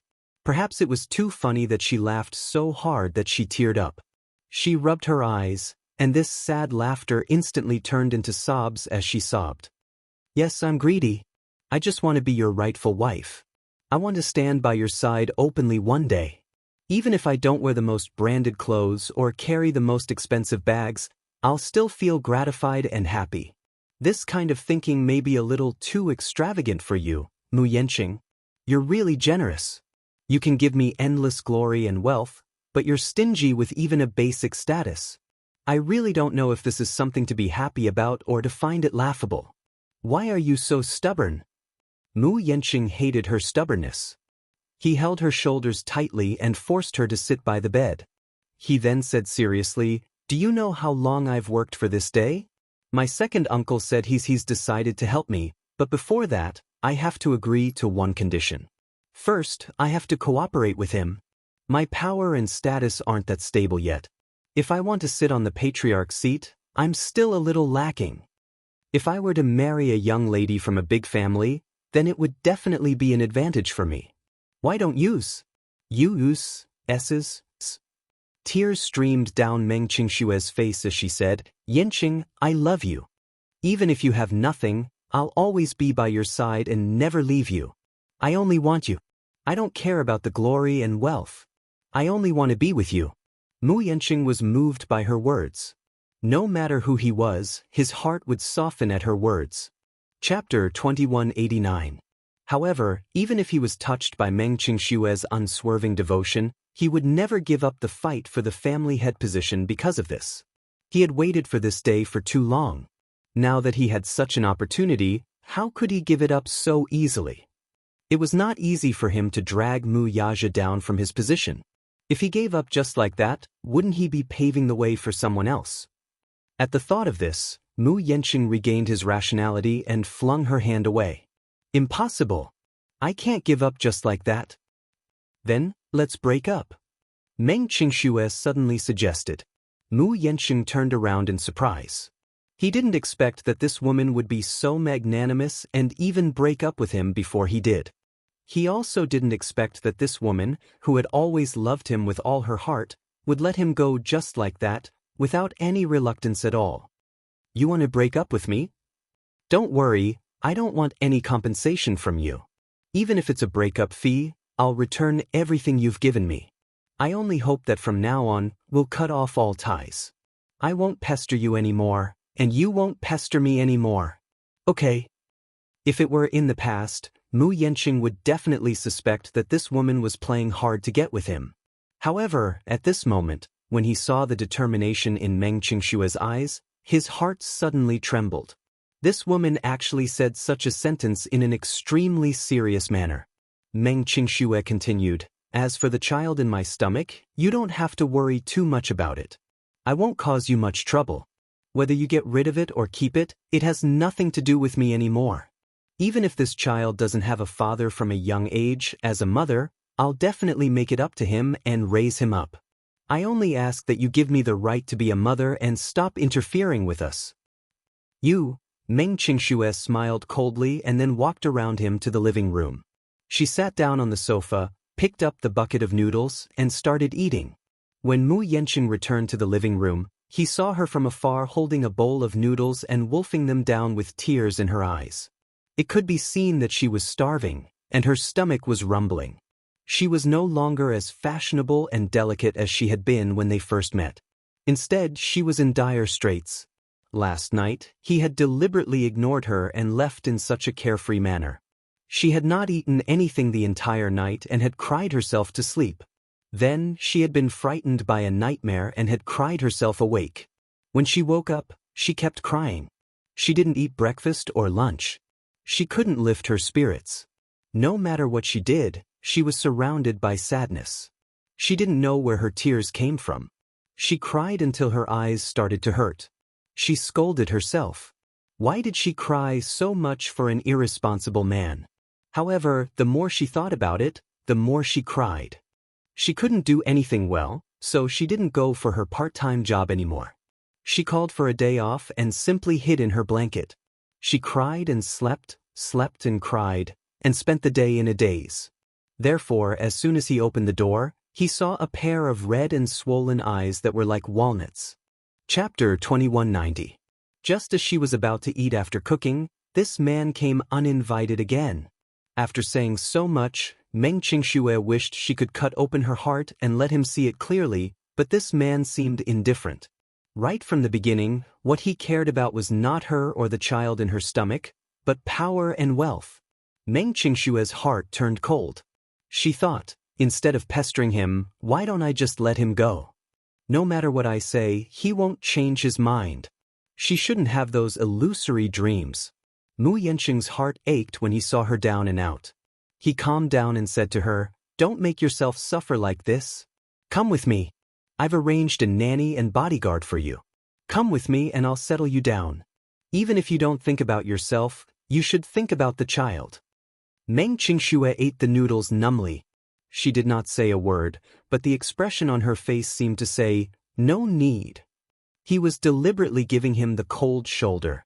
Later on, Mu Yanqing rambled on again, but she did not listen to a single word he said. In the end, she only heard him stomping his feet as if he was extremely angry. Then, she heard the door slam and leave. Meng Qingxue raised her head and looked at the empty house. Finally, she picked up the bowl of noodles and drank a few mouthfuls of hot soup. However, she could not tell if the salty and astringent taste was the taste of the soup or her tears. The Song family. On this day, Song Jingguo went out. Jiang Qiming seemed to have used some connections to get a few strands of Mu Yanqing's hair from a servant of the Mu family and rushed to the hospital for a DNA test. However, Song Yunxi was worried about Song Enya's condition and stayed in her room the whole day. Song Enya did not get out of bed for the whole day and even ate her meals in bed. After getting pregnant, the symptoms of pregnancy followed. Song Enya's reaction was especially severe. She vomited badly and felt weak all over. Coupled with her drowsiness, she lay in bed for the whole day. In the evening, Jiang Qiming rushed home. When she pushed open the bedroom door, she saw Song Yunxi sitting by the bed, playing games on her phone. Song Enya, on the other hand, was leaning against the headboard. Unknowingly, she had woken up and was staring blankly at the ceiling. "Enya, the DNA test report is out, and it's confirmed that you're carrying Mu Yanqing's child." Jiang Qiming said happily, only to see Song Enya lowering her head dejectedly and letting out a long sigh as tears streamed down her cheeks. Before this, she actually had some hope. Even if it was Mu Yaja's child, it would be fine. She would rather this was Mu Yaja's child and then abort the child because it meant that what Mu Yaja said last night was just to scare her. She didn't expect him to really use tricks to swap the sperm. This meant that this man's coldness was real. His heartlessness towards her was also real. She had loved him for more than 10 years. She had loved him so miserably, but in the end, she had been played in the palm of his hand. This knowledge almost destroyed her. Liar, liar. She mumbled through gritted teeth, full of humiliation. Chapter 2191. But why are you doing this to me? Song Enya roared as she covered herself with the blanket and cried uncontrollably. Jiang Qiming's heart ached for her daughter, but she was also angry. Her heart ached for her daughter's downfall and helplessness, but she was even angrier at her stubbornness. "Enya, isn't it great that you're pregnant with Mu Yanqing's child?" Compared to Yaja, Mu Yanqing is now in high demand. If this child works hard and becomes the head of the Mu family, then you'll definitely be the matriarch of the Mu family in the future. Although things are a little complicated, it's still a lucky hit. Carrying Mu Yaja's child is better than carrying Mu Yaja's child. Song Yunxi stayed at the side and did not say a word. Song Enya, on the other hand, did not make a sound. She hid under the blanket and saw a bulging figure, which seemed to be secretly crying, trembling slightly. She walked over and comforted her. "Enya, don't be too sad. Think about it.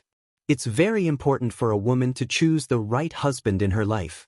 Marriage is a second reincarnation for a woman. As long as she's chosen well, she'll have a lifetime of happiness. Besides, Yanqing is quite outstanding. He's gentler than Yaja. If you work hard, he'll definitely treat you like a treasure and dote on you. But what about Mu Yaja? Could it be that you still haven't thought it through and are still thinking about that lad? He's no longer the head of the Mu family, so life won't be easy for him. You'll only implicate yourself and suffer if you're with him. I know that you have deep feelings for him, but can feelings be eaten? Mom also admits that Yaja is very outstanding and extraordinarily handsome, but now that he's down and out, Mu Yanqing and him are like heaven and earth. A fine bird chooses a tree to nest in. Women naturally have to be more open-minded and know how to treat themselves better. Of course, men are also accepted based on merit. Mu Yanqing isn't bad. Jiang Qiming tried her best to persuade Song Enya before she finally stopped crying and calmed down a little. This child was Song Enya's only hope. With this child in her arms, perhaps the Song family could rise again with the help of the Mu family. Song Yunxi added, "Enya, just give up on Uncle Mu. By treating you like this, it's obvious that he doesn't care about you at all." He even used such a method to scheme against you. What's worse is that he even used your innocence to threaten father and the Song family. What's the point of thinking about such a vile man? I can't accept this. Song Enya gritted her teeth. I can't take this lying down. How am I inferior to that woman? Last night, she had clearly thought it through, but when she woke up and looked at the bright sun outside the window, it couldn't shine into her heart. Thinking back, she felt that Mu Yaja had done her in. Yes, she had schemed and plotted a lot. In order to be with the person she loved, she had indeed used dirty methods. But that was for the sake of loving him. She had never had any thoughts of harming him. When she thought about the artificial insemination because her body was too weak, the failure rate of artificial insemination was too high. She would rather suffer more and use test tube babies. After much difficulty, she finally got pregnant. But in the end, what was the result? In the end, she was ruthlessly toyed with by the man she loved. This feeling was so painful that it was as if a knife was stabbing her heart and making her bleed. Chapter 2192. Right now, her hatred was bone and flesh. She loved, hated, and was infatuated with Mu Yaja, but in the end, she felt more like a lively clown. In the end, all her efforts were in vain and she ended up as a joke. She had been on tenterhooks all this while, yet she ended up in such a state? Song Enya's heart was twisted, and she could not let it go. My daughter is so outstanding. It's clearly his fault. Daughter, let it go. Jiang Qiming comforted her gently. Song Enya gritted her teeth for a while before she felt a little better. Brother Mu, just you wait. One day, I'll make you pay for all the humiliation you've given me today. That night, Song Jinghua came back from a dinner party with a worried frown. Jiang Qiming had just coaxed her daughter, but when she saw him looking gloomy and absent-minded, she could not help feeling worried. Jinghua, what's wrong with you? You don't look good. Did you go to the hospital today? He did not answer his mother's question and asked directly. Jiang Qiming nodded. I did 2 tests, and the results showed that they're both Mu Yanqing's children. Song Jinghua was not happy about this, though. Instead, he said worriedly, Today, I heard from a source that the Muse don't seem to know about this. Enya did a good job with this matter, so not many people know about it. It's only natural that the Muse don't know about it. That's not the problem. Song Jinghua suddenly glanced at her from the corner of his eyes and said, Mu Linfeng intends to arrange a marriage for Mu Yanqing. Do you know about this? Jiang Qiming was stunned as if she had been struck by lightning. A marriage alliance? Yes. I heard that they've already started looking for one, but I heard that Mu Linfeng is quite interested in the Lin's 3,000 gold ingots. Lin Shuya? Yes. Jiang Qiming's expression gradually turned ugly as she said worriedly, The Lins are an impressive and prestigious family. Lin Shuya comes from a good family background. Not only is she well educated, but she's also the most doted on in the Lins. It's not surprising that Mu Linfeng has chosen her. But what about Enya? Song Jinghua frowned and said, I'm thinking about that too. Jiang Qiming suggested, Why don't we have a chat with Yanchen? There's no need to rush. The third daughter of the Lin family was very arrogant. If it were Mu Yaja, it would be fine, but she might not take a liking to Mu Yanqing. We can't rush this matter. Otherwise, the Song family will lose face. Then, let's endure it for the time being and act according to the circumstances. Is that what you mean?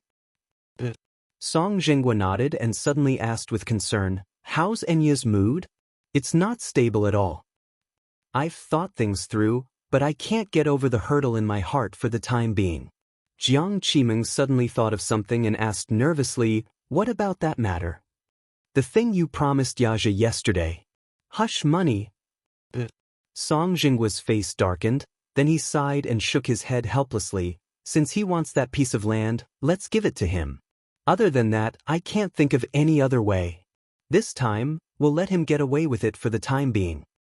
Is this really okay? That piece of land is worth a fortune. It can't be measured with money. Chapter 2193. Dad. At some point, Song Yunxi had been standing on the second floor, listening to their conversation in silence. When he heard this, he could not bear to listen any longer and suddenly said, "Dad, you don't have to be so afraid of this man anymore, right? Uncle Mu is no longer the head of the household and has nothing left. Do you have to be so wary of him? If you can't handle him, leave him to me. I know some brothers in the underworld. It won't be difficult for them to secretly take care of a poor boy with no power." "Bastard!" Song Zhenghua looked up and scolded him. "You don't know your place. What brothers in the underworld? Don't tell me you're referring to those people from the Gu family again. Didn't I tell you not to associate with the Gu family? You're still bothering those people behind my back, aren't you?" Song Yunxi's face turned red. If you have the time, you should read more books and at least broaden your horizons. Do you think that Mu Yaja has nothing left even though he's no longer the head of the household?" Song Zhenghua suddenly snorted and said sarcastically, "If such an arrogant boy didn't have a backup plan for himself, how could he have left so easily? Don't be fooled by how powerless he looks now. Even with his current strength, you won't be his match at all if you go head-to-head with him. When he was still the head of the household, he already had a lot of connections. Whether it's the underworld or the underworld, he has people in all walks of life. Don't try to hit a rock with an egg and be rebuffed." Song Yunxi's face turned pale at his words. She snorted indignantly, turned around, and stormed into the room. Bang! The door was slammed loudly. Song Zhenghua was even angrier now. He scolded, "Looks like this boy has been spoiled rotten by me. He lost his temper just because I said a few words to him. Do these two siblings really want to anger me to death?" Jiang Qiming immediately comforted, "Yunxi is still young and doesn't know any better. Don't be angry with him." "However," Song Zhenghua said disapprovingly, "he's already in his 20s and he still says that he doesn't know any better. Then how can he be considered sensible?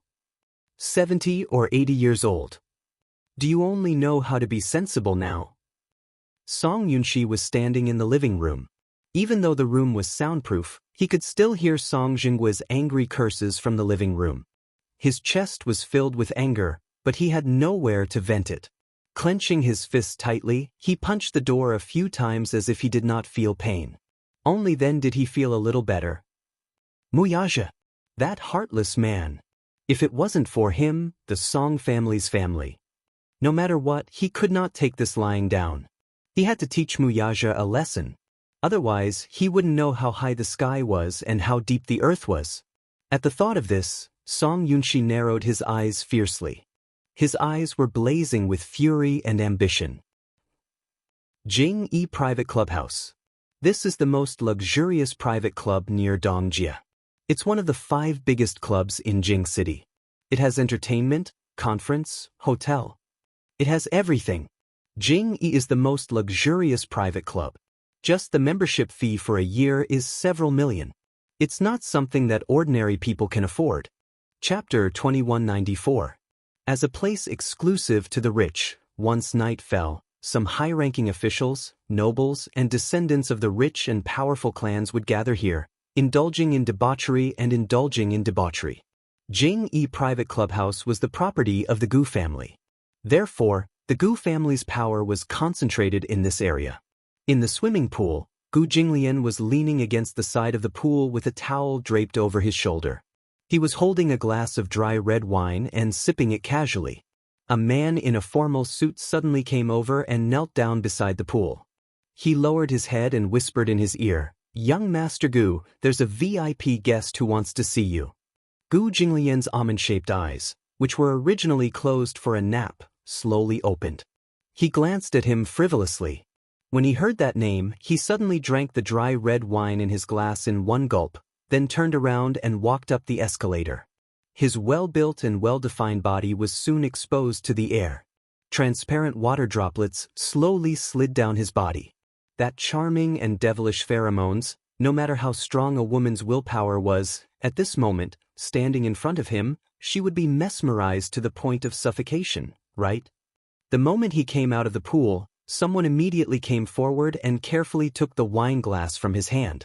Then, another person respectfully came forward and draped a graceful and luxurious bathrobe over him. In the private room, Song Yunxi had already finished a whole bottle of red wine. At this moment he was really annoyed.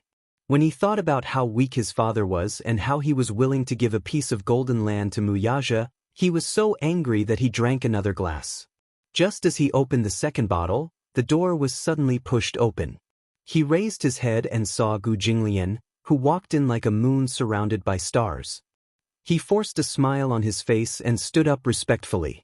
In front of this man, even if he was proud and arrogant, he still didn't dare to relax. "Young Master Gu." He chuckled and greeted politely. However, Gu Jinglian acted as if he did not hear her. He walked slowly to the sofa and sat down gracefully. Then, he crossed his legs and looked very noble.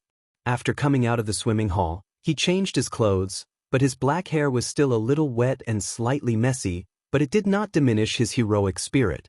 Song Yunxi was not embarrassed by the arrogance and disdain he had shown from beginning to end. Instead, she smiled more and more flatteringly. To him, a man like Gu Jinglian should be so arrogant and superior.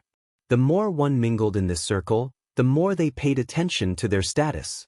Since their identities were different, their statuses would naturally be different as well. "Sit down. Don't stand on ceremony," Gu Jinglian said lightly, then beckoned with his finger. Soon, a waiter came up and opened a bottle of Lafite. Song Yunxi silently sized him up. She had to admit that the man in front of her definitely didn't look like a crown prince from the underworld. Gu Jinglian's mother was one of the top 10 beauties in the capital back then, and he had inherited her beauty. His facial features were between genders, and his deep-set facial features were full of heroic spirit. However, his feminine eyes and exquisite nose and lips were definitely something that women could not compare to. Her beauty had nothing to do with gender. It was so beautiful that it was suffocating and breathtaking. Chapter 2195. His eyes, in particular, were captivating. The reason was that his pupils were different from those of ordinary people. His pure amber eyes were like top-grade and beautiful colored glass, flowing with light. He raised his eyelashes and raised his wrist to look at the time, as if secretly setting a time for Song Yunxi in front of him.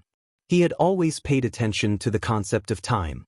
Therefore, no matter who the person was, if they came to talk to him about something, they had to be concise and comprehensive within 30 minutes. Otherwise, he would not have that kind of patience. "Why are you looking for me? Speak." Song Yunxi first rubbed her hands a little uneasily and politely exchanged a few words. Then, she went straight to the point and summarized the matter. "Muyaja, that bastard is too much. He's going too far. I really can't take this lying down. I can't watch him trample the Song family under his feet, so I want to teach him a lesson." Gu Jinglian nodded slightly, curled his lips, and then smiled evilly. "So, you came to me just to complain about these things?" In other words, there was some dissatisfaction. Song Yunxi and Gu Jinglian had known each other for a long time, but the relationship between the two of them could only be considered as casual acquaintances at best. Song Yunxi had always wanted to befriend Gu Jinglian, who had a strong background in the underworld. However, no matter how she tried to curry favor with him, it was difficult for her to get too close to him.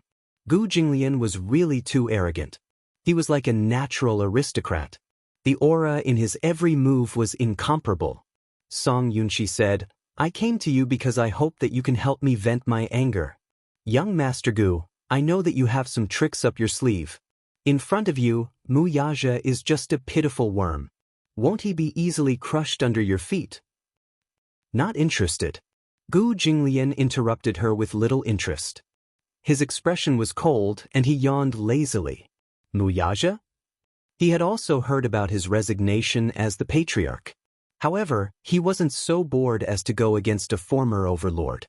The Mu family was an old rival of the Gu family, so they knew each other very well. Song Yunxi was short-sighted and stupid, but Gu Jinglian could see the situation clearly. Although Muyaja seemed to be in dire straits now, having lost some of his status and his former glory, it was as if he had fallen from the top of a mountain to the bottom of a valley thousands of meters down, smashed into pieces. Gu Jinglian, who could see the man's ambition clearly, knew that the current situation was only temporary. Before long, This man would once again stand at the peak at the speed of light in an extremely short amount of time. His current abject state was just a cover for others. Mu Yaja was the same as him, an arrogant man to the bone. He would never allow himself to fall from a high position. Even if he abdicated, it was just a means to advance by retreating. Therefore, he wasn't interested in having any entanglements with such an unfathomable man. Moreover, the Gu and Mu families had always minded their own business and didn't have any feud. Even if they had always been against each other, it was just a competition and had nothing to do with gratitude or grudges. To outsiders, Mu Yaja and Gu Jinglian seemed to be enemies and friends. They couldn't see clearly. But in fact, these two men were both at the top of the world, and they seemed to appreciate each other. Chapter 2196. When Song Yunxi heard this, she was puzzled. Not interested?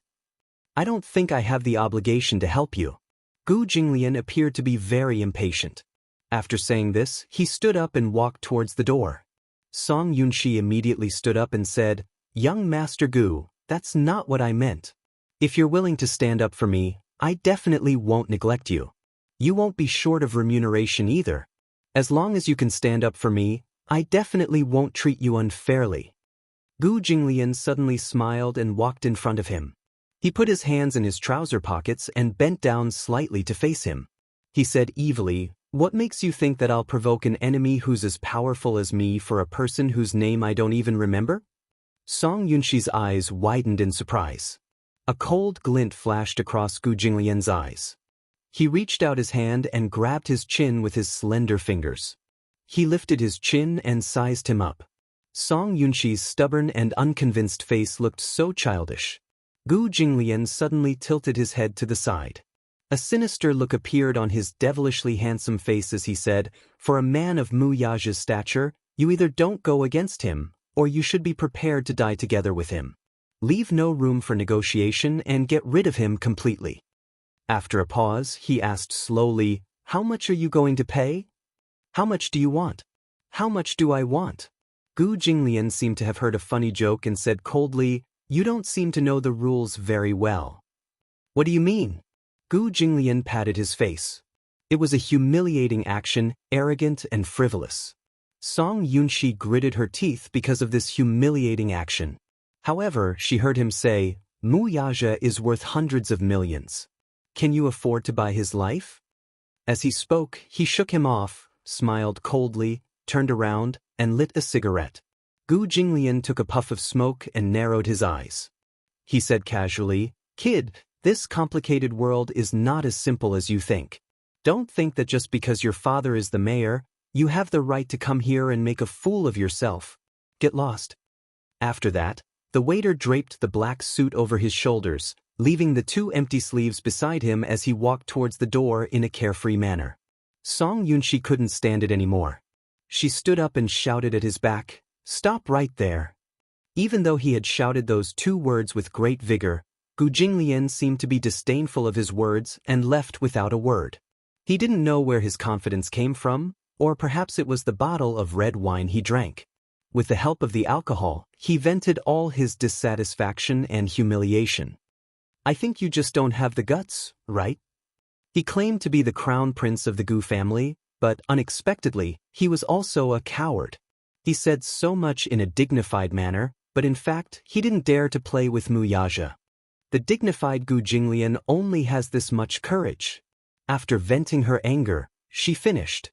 In her anger, Song Yunxi kicked the short table beside her. The wine glass on the table tilted and fell to the ground, shattering into pieces.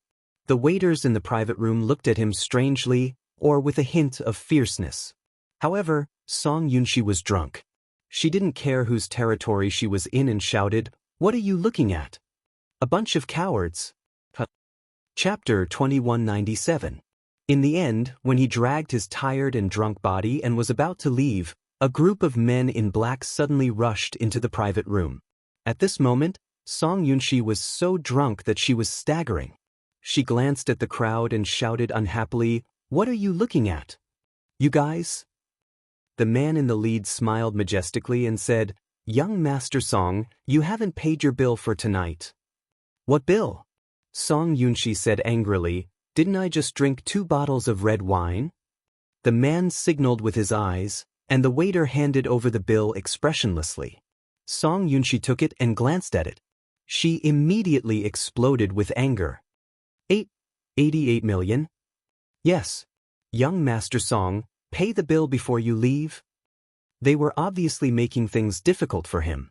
This was the Gu family's territory. What he said just now was undoubtedly looking for trouble in their territory. If they heard that someone dared to humiliate their master, they would naturally think of ways to make Song Yunxi uncomfortable. 2 bottles of dry red wine for 8 million, plus the wine glass you broke, 880,000. Young Master Song, pay the bill.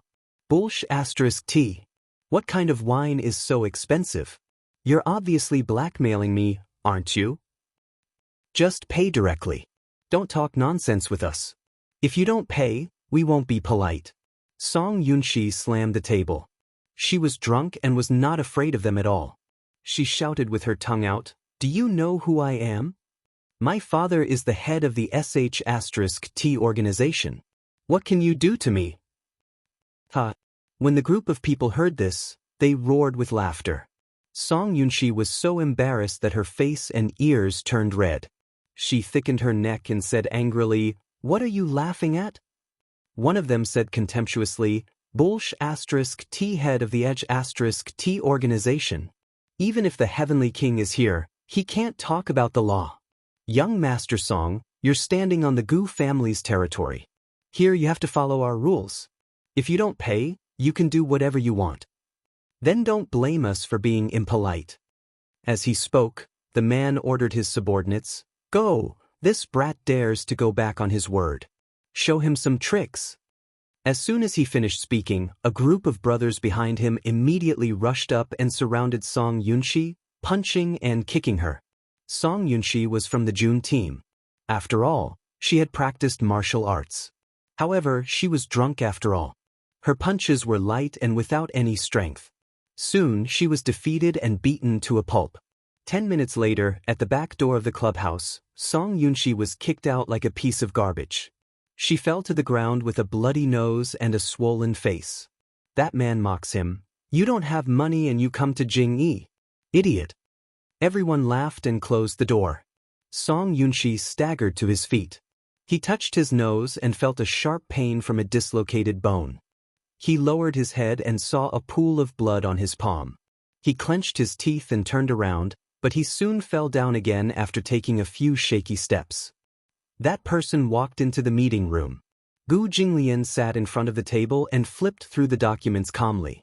Then he heard his subordinate report respectfully, "Young Master Gu, the trash has been cleaned up." Gu Jinglian didn't even raise his eyelids and said, "In the future, open your eyes and look carefully. Don't let any dog in." "Yes, I understand." Gu Jinglian suddenly thought of something and asked calmly, "Is she dead?" Chapter 2198. Gu Jinglian closed the document and said coldly, "It's such a cold day. Get a car to send him to the hospital. It's bad luck if he dies here. It's Lunar New Year's Eve tomorrow." Mu Yaja was reading in the study when Yun Shirshir walked into the study. She rested her head on his shoulder and smiled happily. Her eyes were sparkling and she looked very excited. After Yu Yu's reminder, she checked the calendar and confirmed that it would be Lunar New Year's Eve tomorrow night. She was overjoyed. After all, this was the first time she and Mu Yaja spent New Year's Eve together. She was looking forward to it. Mu Yaja, however, remained unmoved and continued flipping through his book. His emotions appeared to be calm as he hummed in acknowledgement. "Oh." Yun Shirshir was unhappy with his cold attitude. She pushed his book away and forced him to look at her. She said seriously, "It's going to be Lunar New Year soon. Don't you look forward to it?" "Look forward to what?" Yun Shirshir was a little unhappy. "You don't seem to be looking forward to the Lunar New Year?" Mu Yaja was stunned for a moment before he smiled faintly. "I've never celebrated the Lunar New Year before, so I feel that it's no different from other days." "How is that possible? There are many things to celebrate the Lunar New Year. For example, today is the night before the Lunar New Year's Eve. You're not allowed to be busy.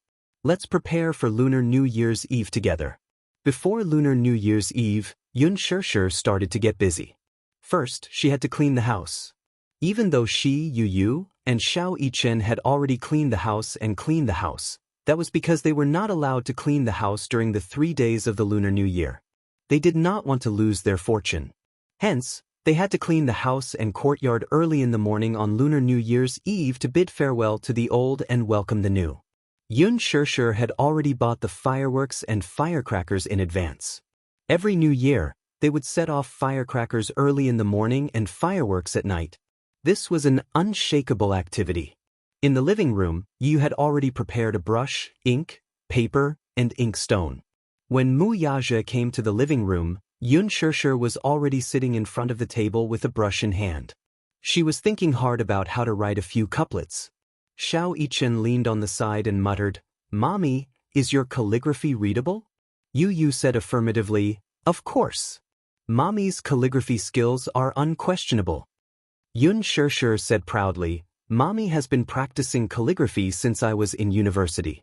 You can say that I've made some progress in my studies." Mu Yaja came to her side and looked at the 2 Red Spring Festival couplets. At this moment, they had not written anything yet, so he asked, "What couplets do you plan to write?" Yun Shirshir's mind was blank, and she didn't know what to write. Yu suddenly said, "Let's put up a sticker on the front door that reads, 'Heaven increases the years, people live longer, and when spring comes, families are blessed.'" He then took out 2 portraits of door gods, Yuqi Jingda and Qin Qiong. "I've prepared the portraits too." Xiao Yichen took a look and his lips twitched. "What's this?" "Door gods." "Door gods?" Yu said, "Yuqi Jingda and Qin Qiong." Xiao Yichen was puzzled and asked, "Why do you want to put up these 2 guys?" Chapter 2199. Then I can do it too. Xiao Yichen flexed his muscles. "Draw a picture of me and paste it on the door. I want to be a door god too." Yu snorted and said disdainfully, "With your skinny arms and legs, you still want to be a door god." Yuqi Jingda and Qin Qiong are marshals under Li Shimin. The reason for this custom is that after Li Shimin ascended the throne, he couldn't sleep at night because he killed countless people and often had nightmares. Therefore, the officials suggested that Yuqi Jingda and Qin Qiong should stand guard at the door so that they could sleep well at night. Later, the palace sent an artist to draw these 2 people and paste it on the door. "Yu, are you an encyclopedia? You know so much." Yu said disdainfully, "Do you think I'm like you? Simple-minded." While the 2 little guys were bickering, Yun Shirshir finished writing the couplet and showed it to them. "It's done." Mu Yaja glanced at it and was slightly surprised. The handwriting was clear and elegant. It was indeed beautiful calligraphy. Mu Yichen was so shocked that his mouth opened wide. He said in a daze, "Mommy, the handwriting is not bad." Yun Shirshir was suddenly at a loss.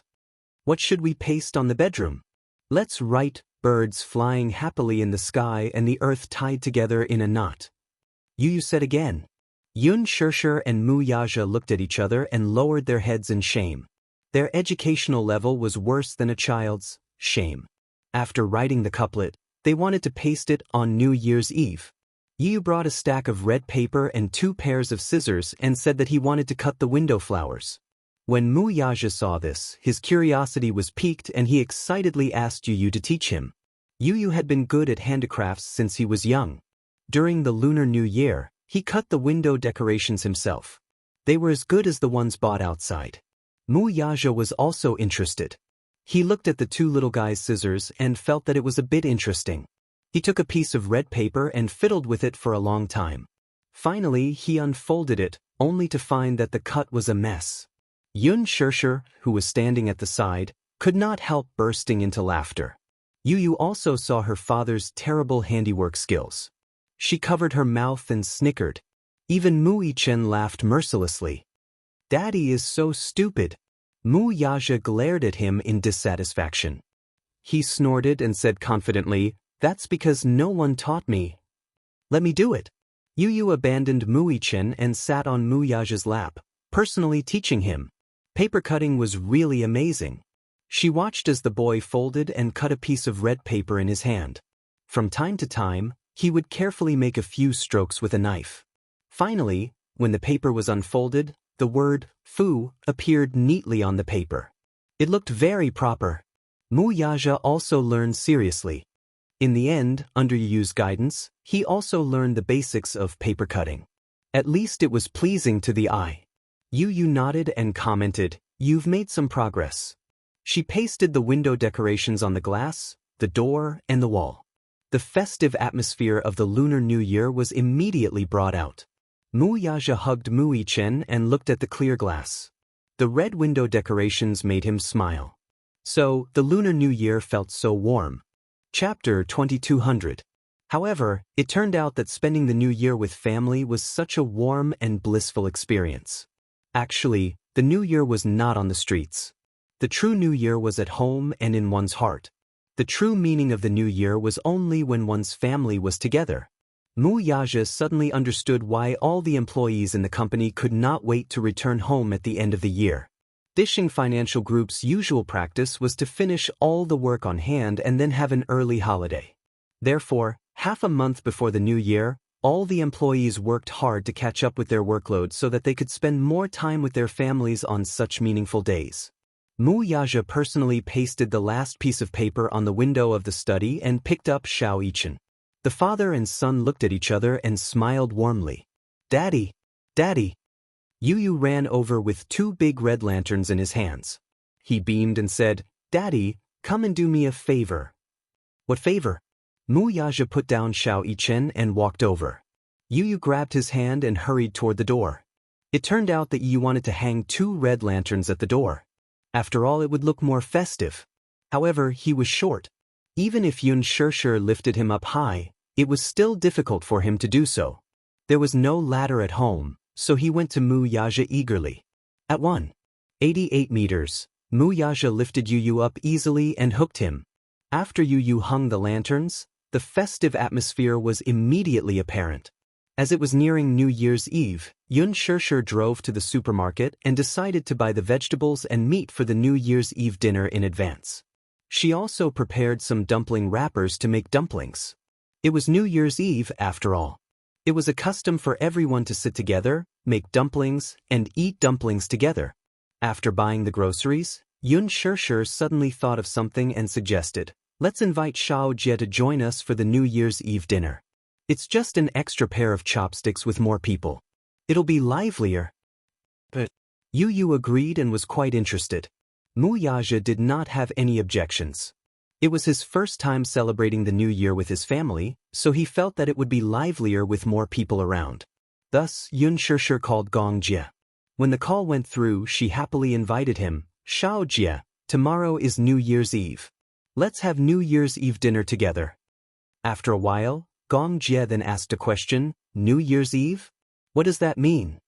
Yun Shirshir Yu had suddenly forgotten that when she and little Jie were still young, they did not have a proper New Year's celebration. She vaguely remembered that her mother was short of money at that time. On New Year's Eve, having meat and fish was already considered a good New Year's celebration. When his mother was not around, little Jie should have grown up overseas and could be considered half a foreigner. Therefore, he was not very familiar with the customs and terms of the Spring Festival. Hence, she explained seriously, "It's New Year's Eve. Tomorrow night is New Year's Eve, so let's have a reunion dinner together. The more the merrier. After the reunion dinner, we're going to the riverside to set off fireworks to welcome the new year. Are you coming?" She had already purchased the fireworks. Chapter 2201. Some fireworks cost a few dozen yuan each, while some cost a few hundred yuan for just 1 second. These were things that she would never have dared to think about in the past. In recent years, the capital had implemented a standard of strictly prohibiting fireworks in the city. However, on New Year's Eve, many people still went to the riverside to set off fireworks. Firstly, it was for the festive atmosphere. Secondly, setting off fireworks was suitable for all ages. It was also one of the children's favorite activities. Without it, it would inevitably be lacking in flavor. Setting off fireworks was an ancient tradition passed down by the ancestors. It would be a pity to lose it. Gong Jie readily agreed, "Sure." Yun Shirshir said, Then it's settled. Be there at 6 p.m. sharp. You're not allowed to be late. Otherwise, you'll have to drink as punishment. But Yu knew that Yun Xianxia was calling Gong Jia. She suddenly leaned over to the phone and said loudly, "Uncle, remember to give red packets to Xiao Yichen and me." On the other end, Gong Jia laughed and said, "Little tycoon, are you really interested in my red packets? It's the thought that counts. As for how much I'm going to give, it all depends on my performance." Yu was a cunning person. Thus, she managed to get Gong Jia to agree with her with just a few words. Gong Jia cleared his throat and said, "Just be good and wait for me to give you your red packets." After hanging up the phone, Yun Xianxia felt extremely happy. It was as if she was sitting on a hydrogen balloon and was slowly floating up into the clouds. She accidentally found Hua Jin's number. She was stunned for a moment and frowned. Then, she hesitated for a moment and dialed the number with a hint of anticipation. At City Condominium, Hua Jin was wearing a bathrobe and leaning against the bay window, looking at the beautiful sunset. Suddenly, his phone rang. He picked it up immediately and heard Yun Xianxia's gentle and careful voice on the other end. "Hua Jin, it's New Year's Eve tomorrow. Would you like to come to my house for New Year's Eve dinner?" Hua Jin couldn't react in time. He choked on a mouthful of smoke and coughed for a long time. Yun Xianxia could not help but raise her eyebrows when she heard the heart-wrenching coughing coming from the phone. She was a little surprised. What's wrong? The reason why she thought of Hua Jin was because she was concerned that his family was not by his side. Wouldn't he be very lonely if he thought too much? Therefore, she wanted to invite him to her house to spend time together. Hua Jin stared blankly for a while before he suddenly laughed. "Why would you think of me?" "Because it's New Year. If you spend it alone, won't it be very lonely? After all, it's New Year's Eve. The more the merrier." Yun Xianxia said. She paused and suddenly asked in disappointment, "What's wrong? Are you unwilling? Or do you have an appointment?" "No." Hua Jin immediately said, "It's just that I'm very surprised. I didn't expect you to invite me to welcome the new year together." "That's because you're my family too," Yun Xianxia said matter-of-factly. Hua Jin's expression froze. Instantly, a gentle smile formed on his lips. A warmth from the sky enveloped him. He was extremely touched by the simple word, family. He said gently, "Okay. Okay, then you must come tomorrow night. Set your bowl and chopsticks.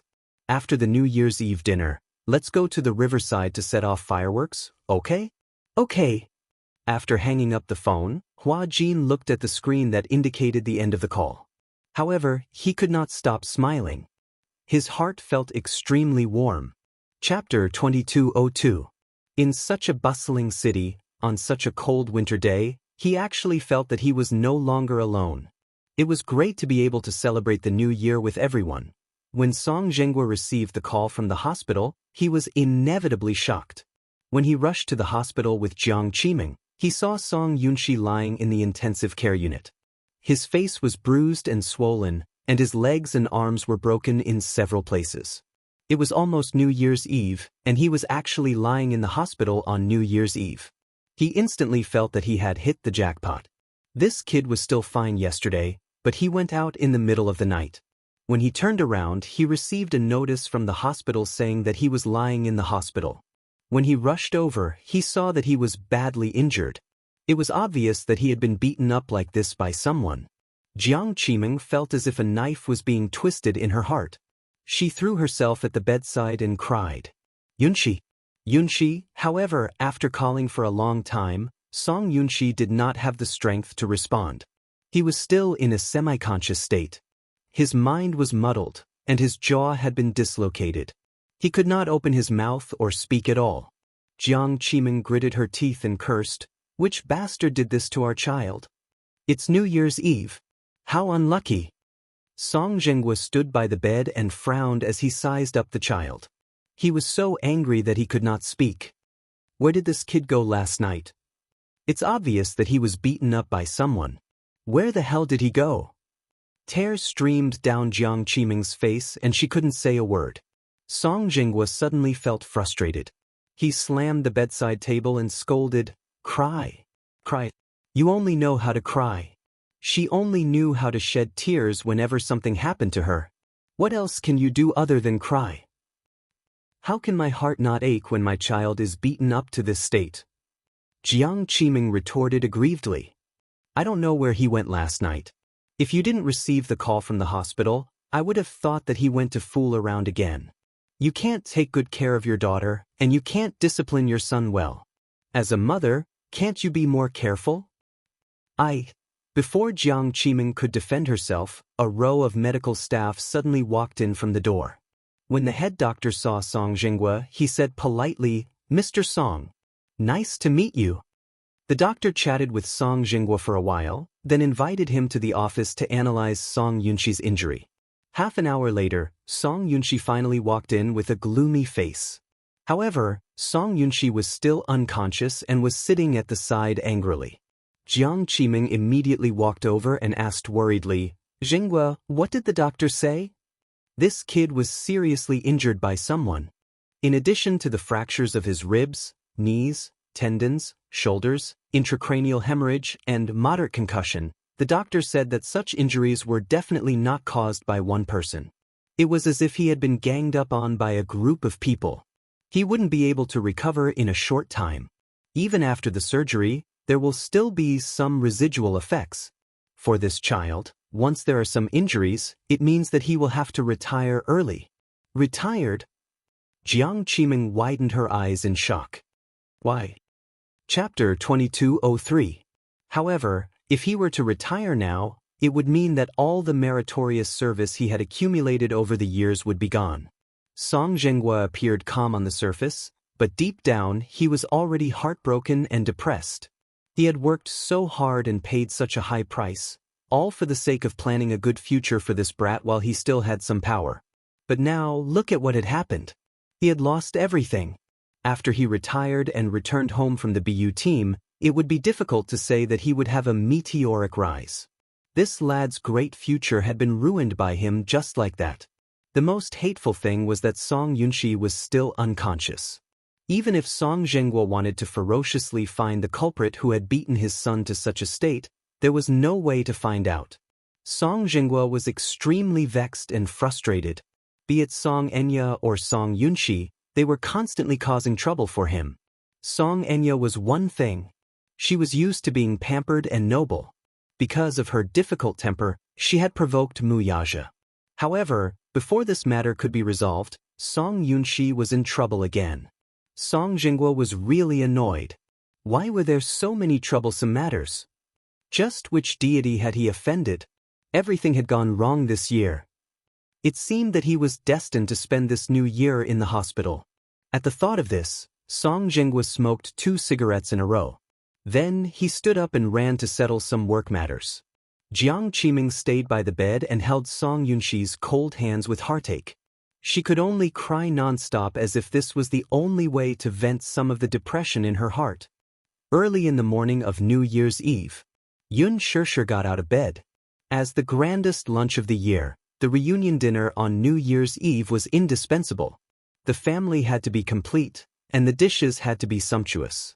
No matter where they worked, they had to return home covered in dust and sit at the table to have a reunion dinner and share the joy of family. There were also many things to pay attention to at the reunion dinner. The must-have dish for lunch was fish, which meant that there was more than enough every year. There had to be chicken, which meant good luck, tofu and cabbage, which meant happiness and wealth, fans, which meant longevity and good luck. You even prepared canned peaches, which meant escape from disaster and health. Yun Xianxia was surprised. Even she had not thought of this. Lastly, there was good wine, which meant that life was everlasting and good. Early in the morning, Yun Xianxia and Yu were busy in the kitchen. In the afternoon, Yun Yeqing and Yun Yehao arrived. Yun, of course, she had not wanted to invite her mother and daughter. To her to invite to the New Year's Eve dinner. However, she didn't want to invite them. The mother and daughter trio were all top-notch. If she invited them, it would be hard to avoid making things unpleasant again. She didn't want to bring bad luck to the family during the new year. But when he thought about it, he felt rather embarrassed. Speaking of which, one was her aunt, and the other was her elder sister. If she forgot about them just like that, It would be hard to avoid being heartless. Yun Shirshir was caught in a dilemma and felt very conflicted. In fact, before this, Xiangyu had called Yun Yeqing and told him that the family would have a meal together on New Year's Eve. Chapter 2204. Thus, she said, "It's New Year's Eve. My brother and I will just eat at home. There's no need for us to gather for a meal." His wife was displeased to hear that. "What's wrong? Do you think we're embarrassing you and embarrassing you? Now that your family is rich, you have a capable daughter, and you have a rich son-in-law, so you don't want to acknowledge us as your poor relatives anymore, do you? So what if we're poor? We're family after all, and we're not greedy for anything. Why don't you give us the honor of having a meal together on New Year's Eve?" What was the truth? In the past 2 months, the money she had brought over from her hometown had long been used up. Before they came to the capital, Xiangyu and Yun Qingmiao still had a lot of yearning and anticipation for the glamorous life in the city. However, once they rented a house in the capital and started living there, the pressure came crashing down on them like a mountain, to the point where they could barely breathe. With the high rent, daily expenses, and living expenses in the capital, it was already extremely difficult for them to make ends meet. Yun Qinli and Yun Qingmiao also found part-time jobs, but since they had just moved to the capital, they were unfamiliar with everything.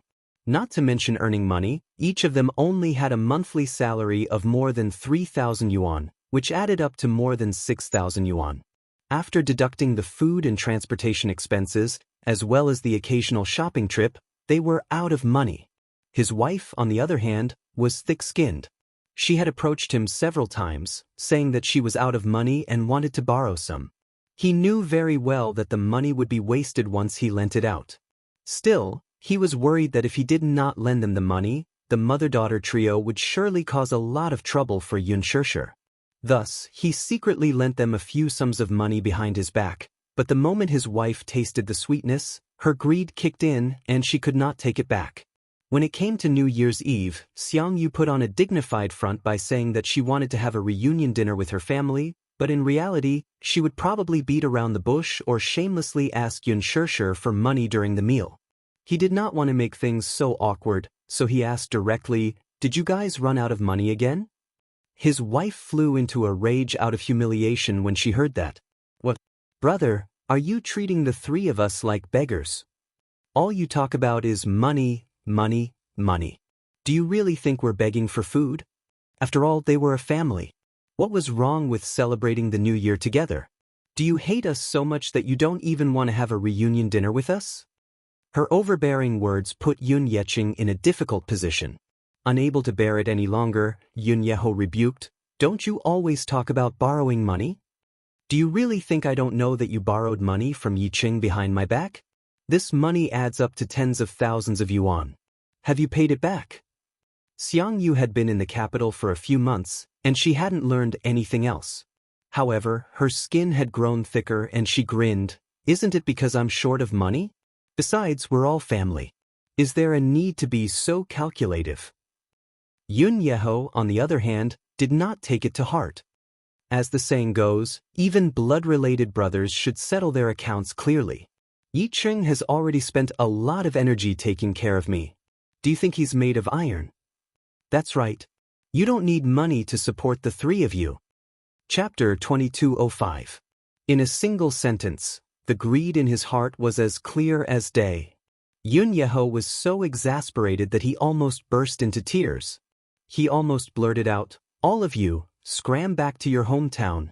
If you don't have the capability, why are you all here in the capital?" Yun Yeqing immediately stopped him, saying that they should not quarrel during the new year. After all, they were a family.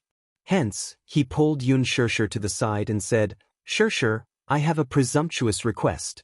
Since it's New Year's Eve today, please invite your aunts over for a reunion dinner at noon.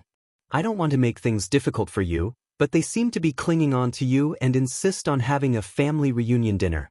Most importantly, I don't want to make things difficult for your uncle, so please invite them over for lunch to shut their mouths and prevent them from gossiping about you behind your back. After lunch, I'll send them back in a taxi." Yun Shirshir readily agreed. Lunch was supposed to be a family reunion, so it was not a demanding thing to invite them over for a meal. However, when Xianxia and her daughter came, the festive atmosphere was diluted by a lot. Logically speaking, no matter how close a relative was, they should not come empty-handed.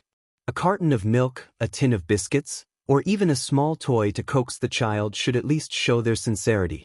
Although Yun Shishir did not care about their etiquette, she could tell from their actions that they were sincere.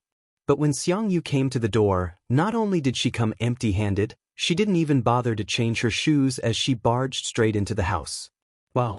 Shishir, where's your big villa? It's so grand. I saw it the moment I entered the house. Only the rich live here, right? Xiangyu and her daughter had taken a taxi over, but they did not even have the time to pay for it. It was Yun Yecheng who rushed over to pay for it after receiving a call. As soon as they entered the villa area, Xiangyu was shocked by the rows of elegant villas. They actually knew that Mu Yaja's net worth was not low, and his living conditions were superior. However, when they saw him living in such an expensive villa, the greed and passion in their eyes could not be concealed. Yun Qingmiao and Yun Qinli stepped through the door. Knowing basic etiquette, they exchanged a few greetings and New Year's blessings, changed their shoes, and were instantly captivated by the luxurious decor before them.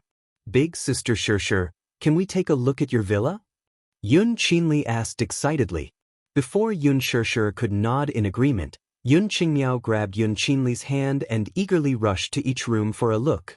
They grew up in the countryside and were used to living in houses made of mud and bricks. When they came to Beijing, they lived in rented houses that were dozens of square meters. They had only seen such luxurious villas on TV. Therefore, once he saw it with his own eyes, that kind of shock and yearning was indescribable. Fortunately, Yun Shishir had the foresight to lock the master bedroom and the two little guys' bedroom. Chapter 2206. Yun Qingmiao was so jealous that her eyes were almost red. Just as Yun Shishir walked over, the two sisters walked out in envy and asked, "Shishir, are all those beautiful clothes in such a big walk-in closet yours?" "Yes." Yun Shishir nodded, and Yun Qinli said enviously, "I'm so envious. There are so many clothes. If you change into one every day, it'll be enough for you to wear for a whole year." "You're exaggerating." Yun Qingmiao snorted and then said flatteringly, "Shishir is rich. Even if you buy one every day, you can wear different clothes every day." Yun Shishir's lips twitched. Her sister's compliment made her feel awkward. Many of the clothes were sent by sponsors. She had signed a contract with Louis Vuitton some time ago, so whenever Louis Vuitton released new designs, they would send her a few styles. There was a clause in the contract that stated that she had to wear the brand's clothes whenever she attended important events. In other words, many girls yearned to wear Louis Vuitton's clothes every day, but what about her? She clearly did not like it, but she was still forced to wear it when she went out. She could not voice her bitterness. She could not say it, though, or else the two sisters would say a few more words of jealousy. "You don't know how lucky you are." Just as Yun Shishir closed the walk-in closet door, she saw Yun Qingmiao and Yun Qinli running upstairs, hand in hand. The villa was already renovated when it was handed over. Although she did not go upstairs often, it was already renovated. There was also a sky garden, which she often took care of. Soon, she could hear the exclamations of Yun Qingmiao and Yun Qinli from downstairs. "These flowers are so beautiful. It's good to live in a villa. It must cost a lot to buy such a spacious place, right?" "Tens of millions, of course. In a place like the capital, every inch of land is worth gold, and a villa is unreasonably expensive. That's why it's important to marry a good man. If Shishir didn't marry such a rich brother-in-law, would she be able to live in such a luxurious villa?" "That's right. For people like us, if we want to live in such a villa, I'm afraid we won't be able to earn so much money even if we spend our entire lives." Yun Shishir stood downstairs, holding her forehead in pain. Why did she feel uncomfortable listening to these words that sounded like compliments? Yu and Xiao Yichen did not seem to be in high spirits either. Yun Shishir felt even more guilty when she saw the unhappy expressions on the two little guys' faces. Mu Yaja heard the noise and walked out of the study. As soon as he walked out, he bumped into Xiangyu, who was visiting the villa. He was stunned for a moment. Auntie, Xiao Mu. Xiangyu was the first to speak. You look especially spirited in this dress today. Mu Yaja curled his lips into a lukewarm smile. His attitude was frigid as he turned to leave, ignoring him. Xiangyu was rebuffed, her hot face stuck to a cold butt. She was embarrassed for a moment. Yu and Xiaoyichen suddenly looked at each other and smiled slyly. They tacitly squeezed in front of Xiangyu and cupped their fists together. Granny! Happy New Year! May you prosper! Give us the red packets! They were here to ask for red packets from her. Xiangyu's face turned green as she smiled awkwardly. If an adult were to say this, it would inevitably sound petty, but when it came from the mouths of two children, it felt more like a child's babble. Instead, she found it amusing and adorable. Naturally, she had to be generous when children asked for red packets. Chapter 2207. Besides, Yu and Xiao Yichen kept saying, Happy New Year, Fat Fortune. How could she bear to reject them when they were so sweet-mouthed? Even if it was just for luck, she had to generously give them red packets. Xiangyu, on the other hand, was stunned for a moment before her lips twitched uneasily. Who would have thought that these two children would ask for red packets in front of everyone? She originally thought that Yun Shirshir and Xiao Yichen would not take the initiative to ask for red packets since they were young. Hence, she thought that she would just brush them off if she could. After all, she was already struggling to make ends meet recently. If not for the fact that she was really in a tight spot, why would she shamelessly come here to freeload on the reunion dinner?